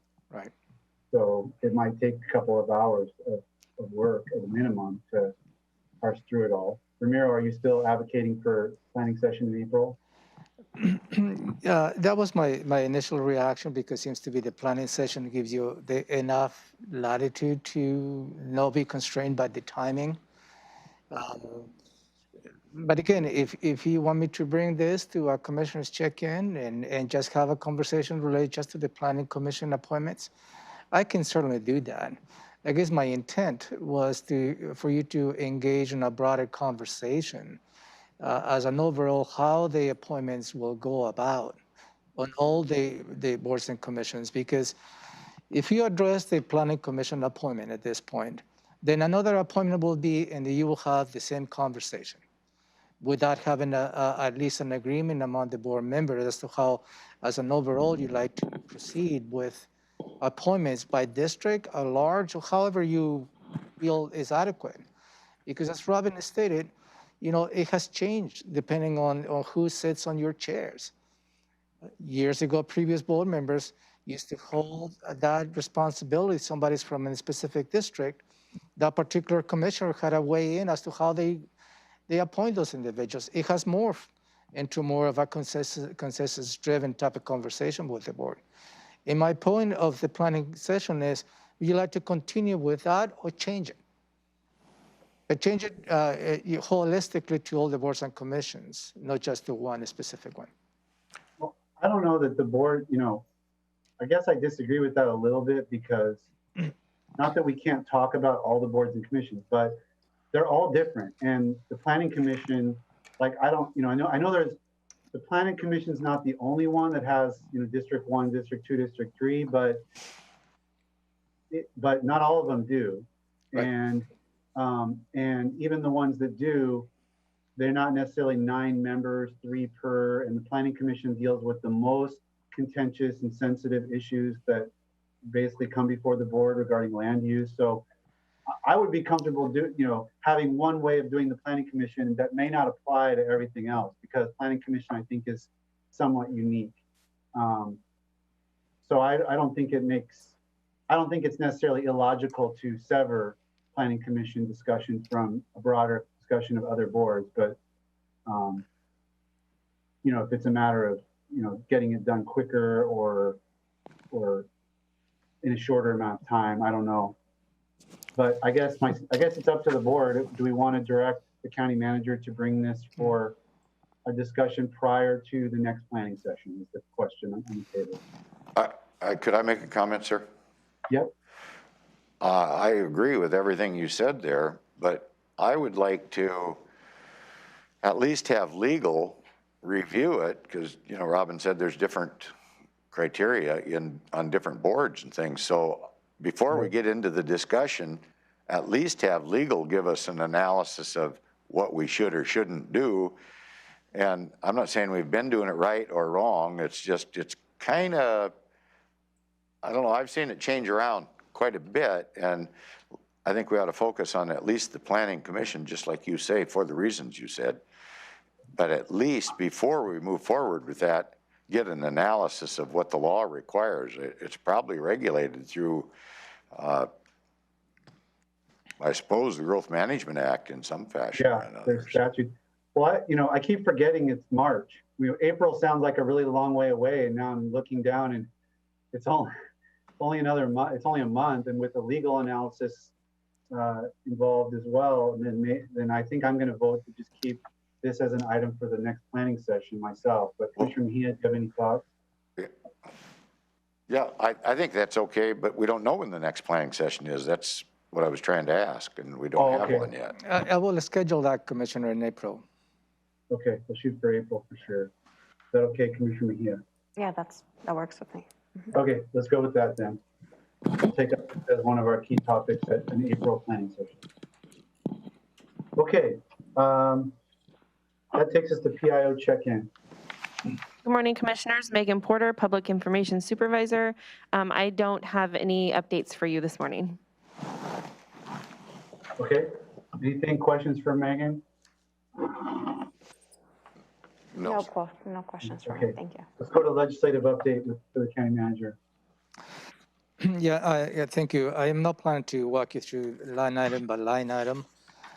Maybe just highlight a couple of bills.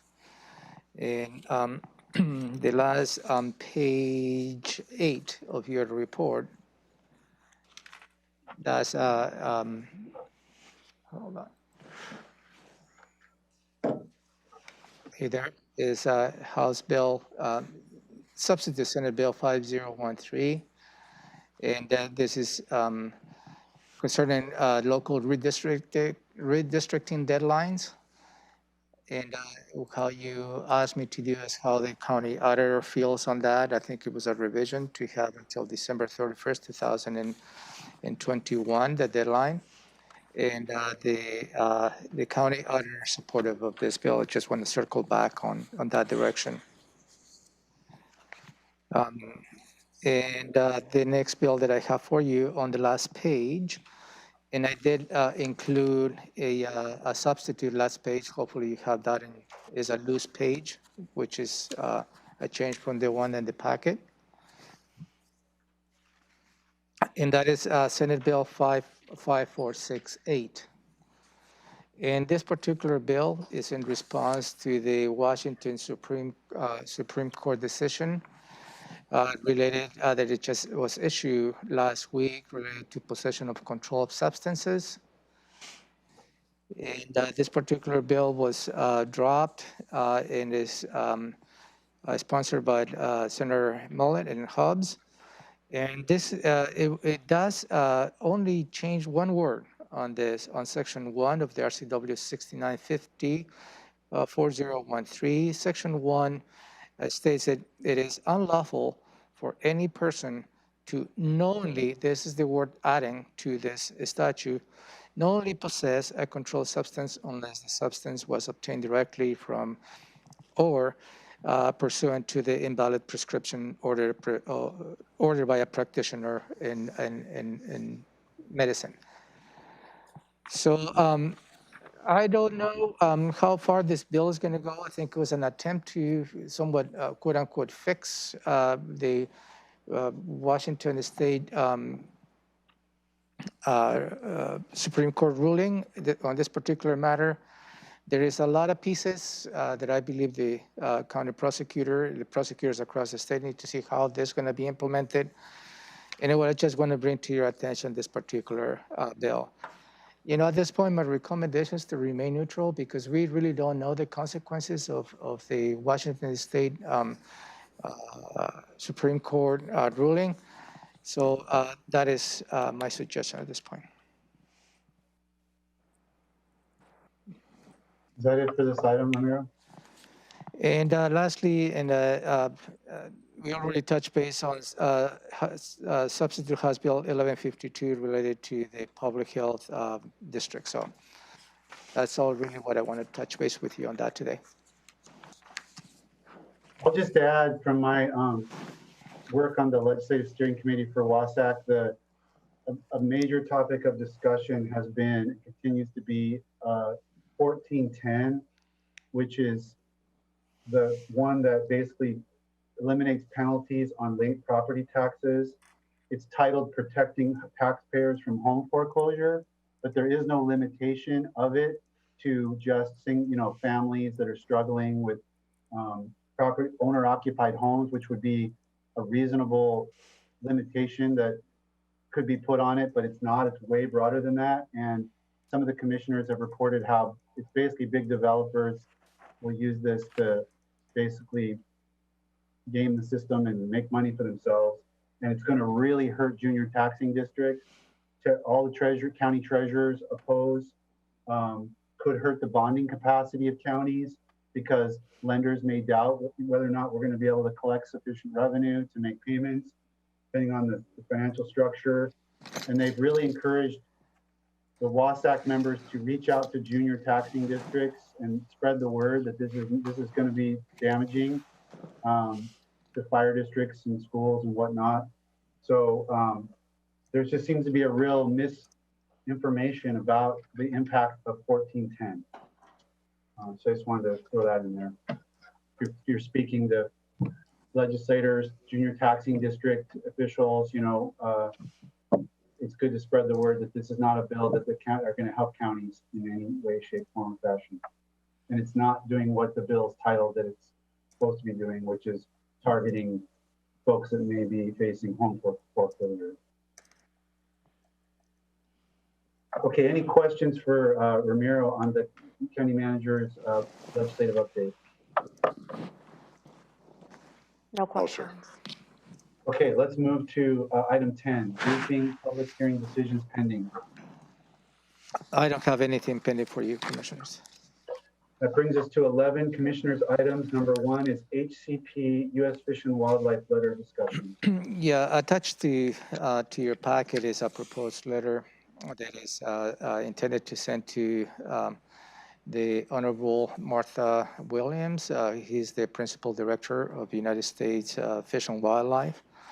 And this is a letter intended to emphasize the importance for the U.S. Fish and Wildlife to continue with the process to approve the Habitat Conservation Plan for Thurston County. They will lead to an incidental take permit. I will, if you have the time to review this letter, I will circulate for your consideration, but really is an opportune time for the board to bring this to the attention, considering there is a little bit of a shift, I believe, and change on the administration at the federal level. So it is important for the board to emphasize the importance for them to continue with the process of the Habitat Conservation Plan. Any questions on that?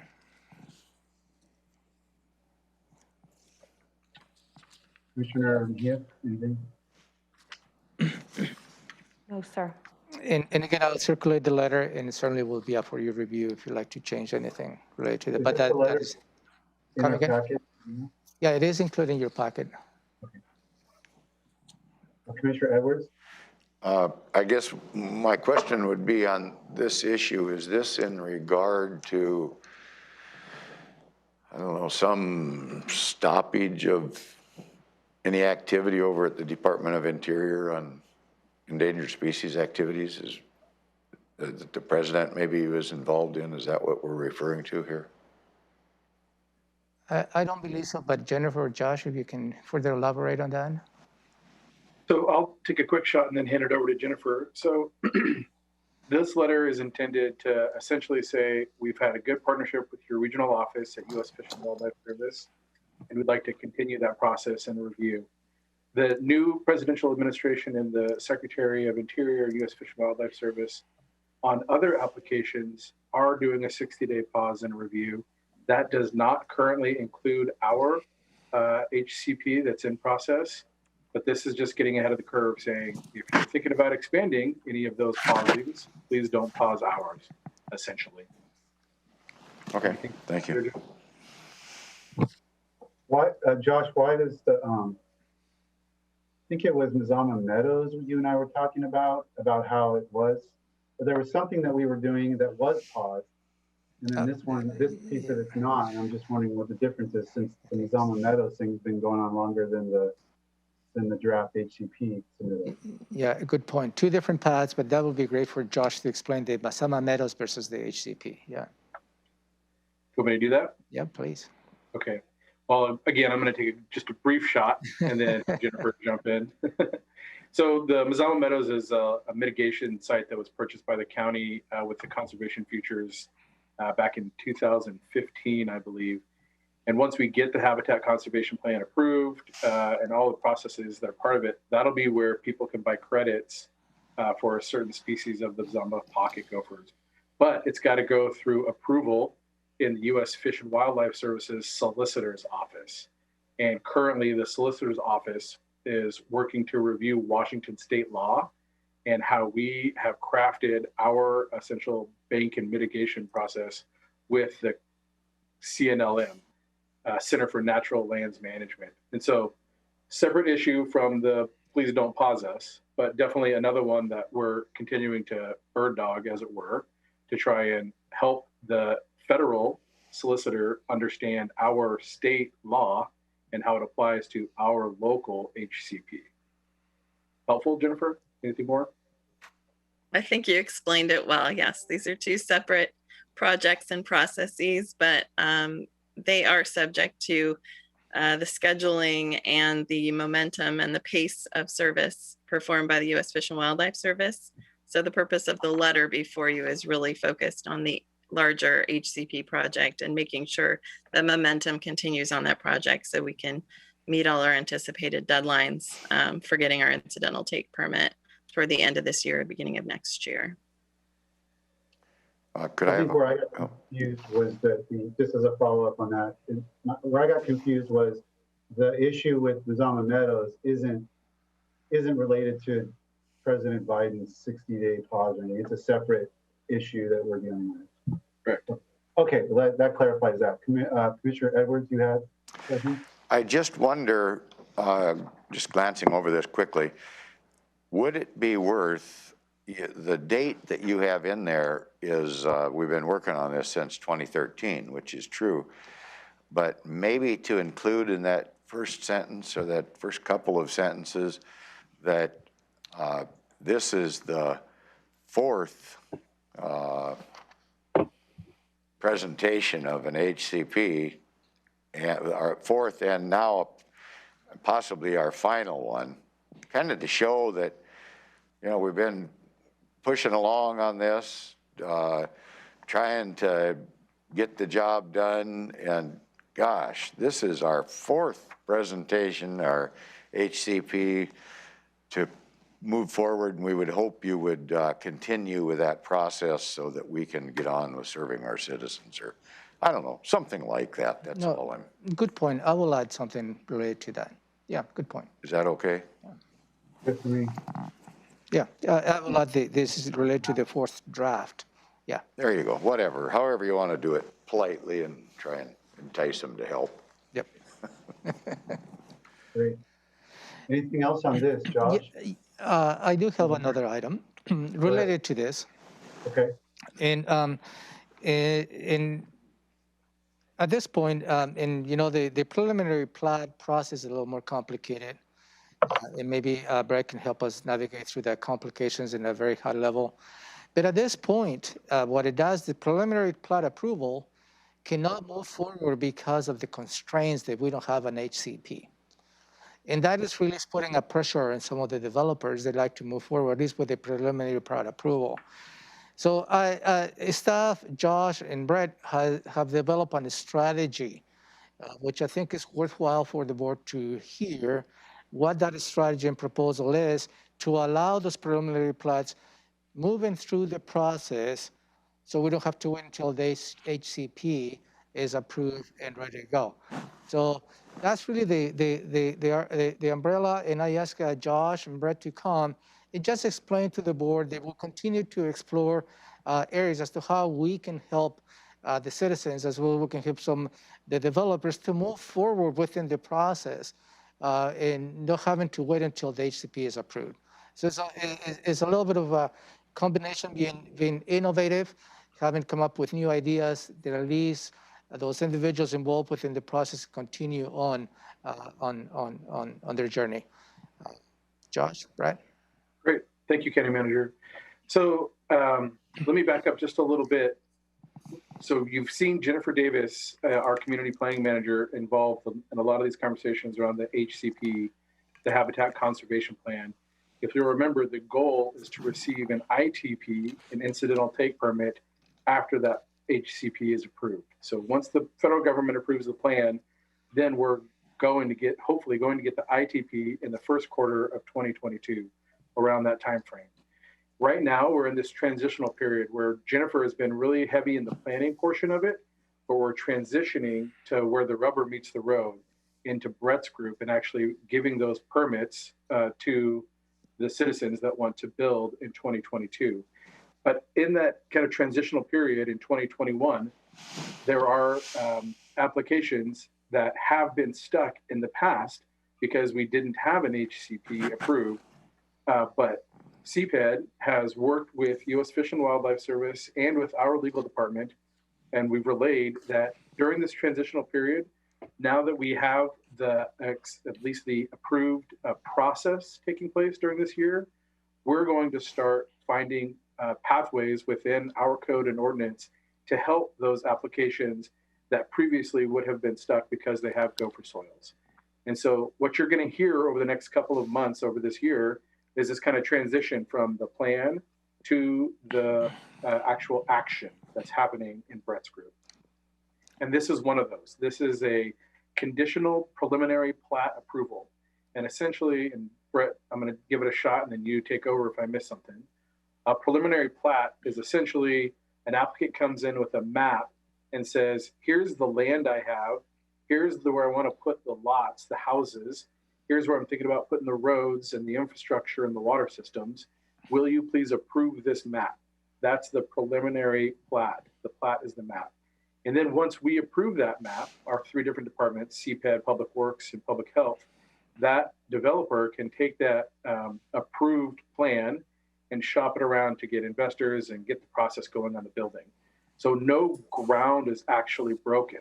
So since they're not disturbing the soil where the gophers potentially, the protected species potentially live, we believe in CPED that we can approve that map with the condition that they will participate in the HCP ITP process once it's approved by the federal government and we have it accessible for them. That development process can take a long period of time. So having this approval of the preliminary plat with those conditions provides that applicant the opportunity to move forward and do all that other planning stuff. So then they're ready to hit the ground and actually break ground when they get the when we get the HCP and then they get an ITP in 2022. So that's a long way of saying we're getting ahead of the curve to help applicants keep going on their projects And this is one of those places where we continue to say that CPAD provides excellent customer service. And I really appreciate Brett's creative thinking within our code and ordinance that has allowed this conditional plat approval. We haven't yet done it yet. We're in the process of building it right now, but we do have an applicant that we believe it will fit with, and then it will be applied consistently to all other applications that come in that have this similar issue, being in gopher soils. So that was kind of a lot. Brett, did I miss anything? No, thank you, Josh. Thank you, commissioners. Just to highlight one specific point that Josh mentioned, it is not a development permit, and that is the key to this type of program and this type of success. So as long as we are not issuing development permits, groundbreaking, disturbing types of applications or permits, we are comfortable moving forward with this conditional preliminary plat approval. Questions from the board on that, Commissioner Edwards? Yes, I would just like to thank Josh and his crew for their innovative approach to dealing with what would otherwise be an undue delay, because delays cost money for everybody that's trying to propose a project. So thank you very much for trying to figure this out. Certainly. Commissioner Brett. Yeah. Sorry, Josh. You have something? I just said thank you to Brett. Oh. Yeah. No, sir. Okay. Yeah, sounds straightforward to me. So thanks, gentlemen. Thank you. Thank you, commissioners. Thank you, commissioners. Are we on to number 2 then? Wilcox Reach Conservation Agreement. Yeah, commissioners, let me give you a perspective on this. And the Nisqually Land Trust has closed the Wilcox Reach project, and right now at this point is the last step in the process is for the board to approve the conservation agreement. This project was awarded as part of the Conservation Futures program in 2020, and it was sponsored by the Nisqually Land Trust. The overall project includes the acquisition of 21 acres of the Nisqually River shoreline, including salmon spawning habitat and uplands. It is located on Hobson Road, southeast of Yelm.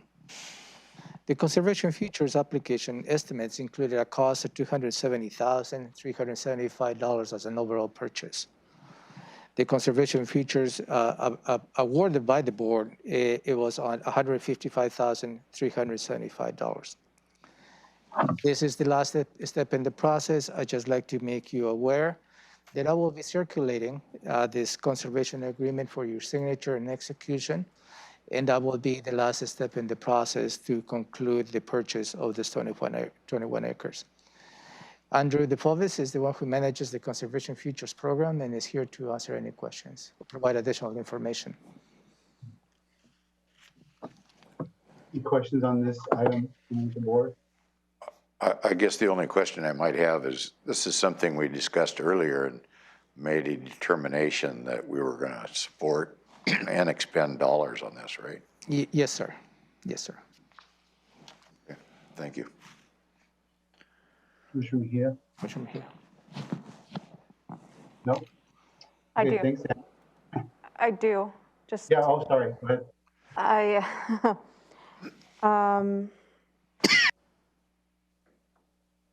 Could you give me a little bit of background on this, Ramiro, or is this something that we can talk? No, certainly. Maybe Andrew, can you walk Commissioner Mejia with the process of the grant award for Conservation Futures? Maybe that may be helpful in terms of the background related to the process. Short version, please. Absolutely. So I am Andrew DeFovis. I'm an associate planner with community planning. So I can give you a little bit of context on the program and then where we're at with this step in this particular project.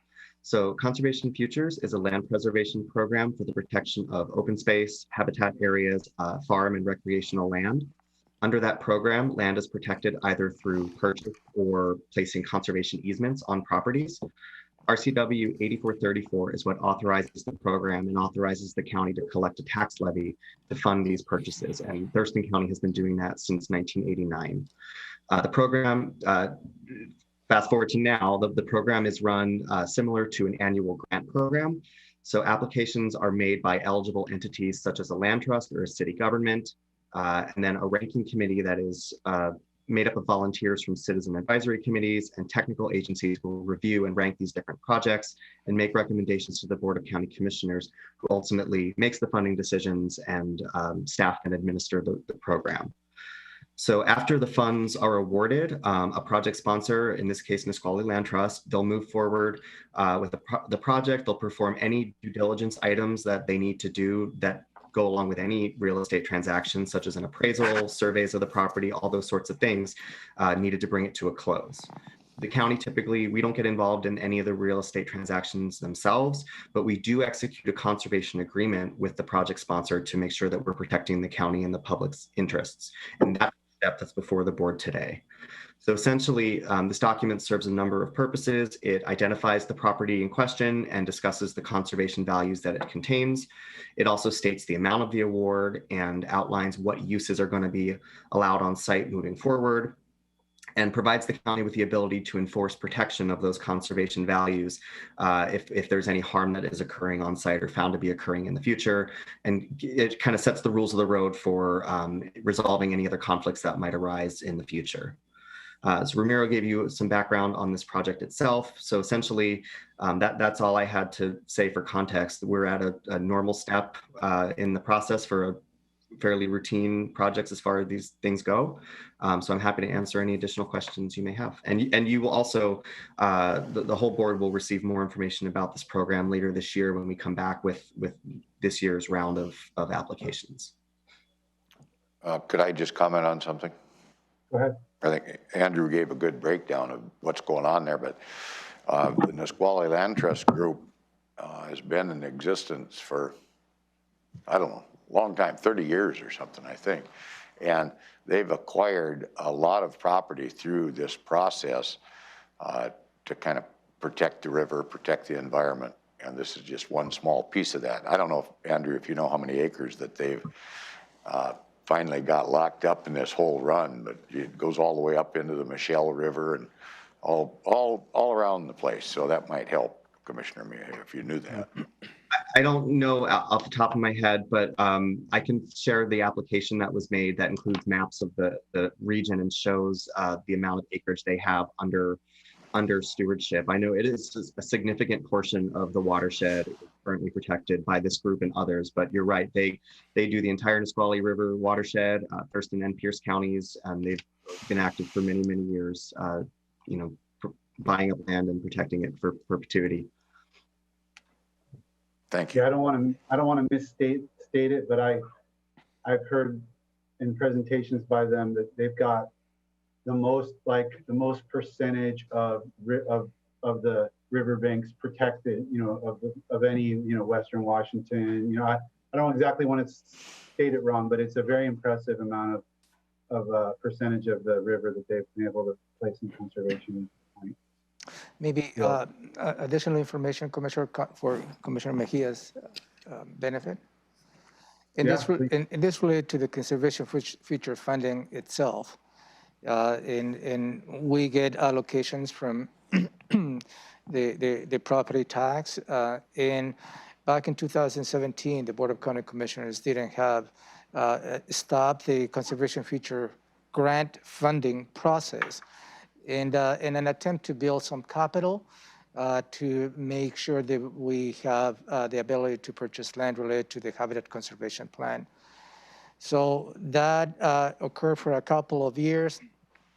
Then the board decided to split the revenues that we get on an annual basis from the conservation futures. That half will go to continue to support this grant funding process, and the other half is still remaining to support the Habitat Conservation Plan, which is included on the fourth draft of the HCP. So that's how the whole history goes related to conservation futures. And again, as Andrew stated, there will be stuff going to coming back here in the next couple of months with the 2021 grant award. That it does not include all the allocation for conservation futures. It's only part of it as the board directed in the past. That's all I have. Anything else in this item? No, sir. Thank you, Andy. Thank you. Item 3 is public testimony. I don't know what we've got. Yeah, last week we received public testimony from Mr. Pettit on 2 items, is the permitting fees, and he has follow up with additional email information. And based on the information that I received, and you also, I think it begs really the need to for the board to reassess the permitting fees. The question is how the board may go about in doing so. This is just my perspective. I believe there is an opportunity for the board to reassess the fees. It's always helpful to see where you are, where you'd like to go as a board.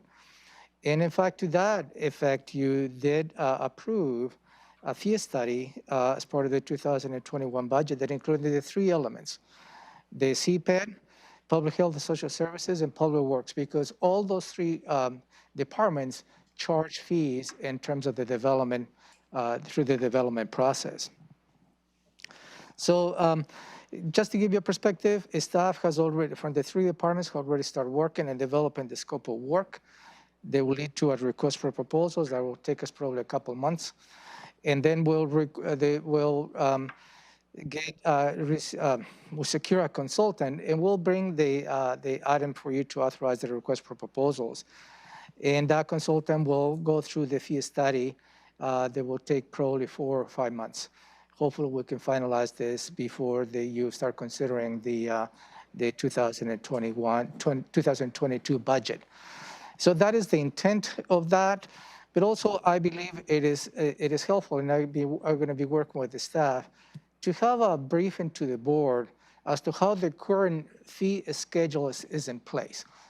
I believe it's going to be extremely helpful for the board to understand how the fee structure is in place right now, and combined with the fee study. At that point, the board will be in the position to either change, maintain, decrease, whatever options you want to do. Because taking on a step to reduce or changes the fees at this point, my humble opinion, will not be prudent because you don't have all that information in front of you. And I believe that is perhaps my responsibility to bring all that information, all the valid information, all applicable information in order for you to make an informed decision. So 2 steps, we're going to be working on a briefing in the next 2-3 weeks, maybe, hopefully 4 weeks, related to how the overall fee structure is implemented here in Thurston County. And then the actual fee study is moving right along as well. That was, I was planning to respond to the comment related to the planning fees. And the other question that we got from Mr. Pettit related to the internal audit, related to the Veterans Fund. I believe I already reported as to the status, but I will repeat again that I'm planning to have a final report of the internal audit report in the next 3-4 weeks. At that point, I will make sure the board has a copy of the final audit report, and after that, it will be available to the public.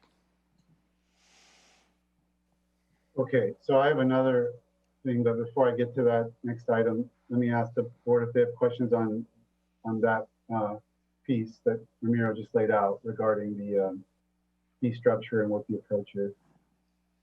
Yes, I do. Go ahead. I guess I don't try to keep it a secret that I'm not very patient, and the bureaucratic process is a killer when it comes to time, and time is money in everybody's world except public folks, because we get paid whether we get it done or not, basically. And urban flight is very real, and I have been talking to builders and real estate folks over the last few years that have been expressing these same concerns that were brought forward by Mr. Pettit. And I have to say, it does seem like we not only charge 2 to 3 times more money than other jurisdictions within Thurston County and surrounding Thurston County. and that the reality is that 1/3 of the cost of housing, which makes housing basically unattainable, is brought about because of government, whether that's delays or the fees, the price structure, whatever it is. And I really just think it's another way to just say no and encourage people not to build homes in Thurston County. And I think urban flight is real. And we need to try to work within this context as best we can so we can do our best to develop attainable housing for folks, because we're putting a squeeze on a lot of people and 6 months is just way too long. I mean, I think some of the information that we could receive, it's already known. It's very simple to show how much more we're charging than those other jurisdictions. And we could have a discussion on that way sooner than 6 months. That's kind of where I'm at on that. Thank you. Okay, my comment was that before we get too far along the line of dealing with Mr. Pettit's most recent comments regarding fees, or his comments before that regarding the audit of the Veterans Fund, we had another set of Mr. Pettit concerns about the meetings and changes we were going to make to our ordinance. And I gave the board walked through that with council, and I gave some feedback on that. And I'm wondering what the status is on our revised ordinance. Yeah, yes, thank you, sir. You had an executive session related to that, as you may recall. And we have another executive session scheduled for this Thursday in the afternoon, where you'll be reviewing the ordinance. If the board feels comfortable with that, then we'll go through the public process. We'll have an AIS, if that is the direction of the board, where we'll go through a public hearing process for the members of the public to provide some public testimony in the ordinance. That's where we are. Okay. I told Mr. Pettit this was imminently forthcoming, and I didn't want to be seen to not be telling the truth, because I thought it was. So good to hear that we're going to address it Thursday. Next is commissioner items. We've got 2 minutes. Yeah. Like all. No, go ahead. Oh, okay, I guess I'd just, and this again, this was brought up by Mr. Pettit recently, and that is the 3-minute timeline. That gentleman comes forward with a lot of stuff.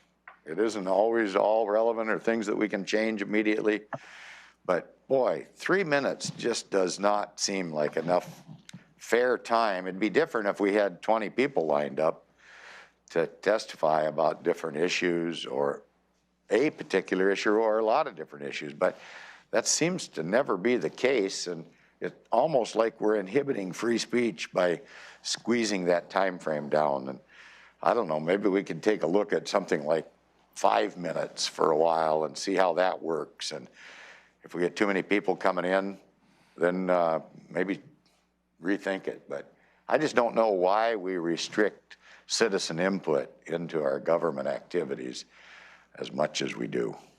That's all. Thank you. I don't know if there's a possibility of doing something where, you know, at 2 p.m., if less than 5 people are signed up, then, you know, it could be 4 minutes or something like that. And if there's more than 5, you know, I don't know. I'm willing to talk about maybe a scheme like that. Especially, you're right that we're getting less public testimony in this pandemic era than we usually do. Not that it's ever, you know, off the rails usually, but usually it's 4 or 5 people per meeting, and now it's been more like 1 to 2. And you know, 5 minutes times 5 people is a lot different than 5 minutes times, you know, 2 people, or 4 minutes as a compromise. I don't know. Those are my thoughts on just reaction to what Commissioner Edwards just said. I don't know where Commissioner Mejia. You kind of have to sit through a year's worth of board meetings, I think, to get a sense of what's normal, but it hasn't been normal for about a year. Yeah. But go ahead, Ramiro. I guess in that issue of not getting enough public comment, And something that I would like to add to the planning session is in regards to meeting times. Just throwing that out there. Yeah, I would like to hear that too. Well, I thought that there was an embedded proposal in what we're going to discuss Thursday that relates to meeting. Yeah, yes, I was going to propose that I can probably bring this item on Thursday. The 3 minutes really is not codified. That is really the latitude of the board. You have the option to give 3, 5, 10, 30 minutes, however you think is adequate. But I think this Thursday, then we'll bring this item along with another proposal that will be part of your normal agenda for Tuesday. So that will be perfect timing if you're okay for this Thursday. Okay with me. Sounds good. Yeah, thank you. Yep. Okay, we're all good with that.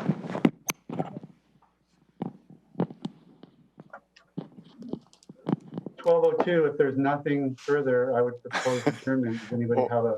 If you want more, I could give you more. It's just we're out of time, aren't we? Well, we'll have Thursday morning, hopefully, to Okay. Thank you, sir. circle back on commissioner items. Thank you. We are adjourned.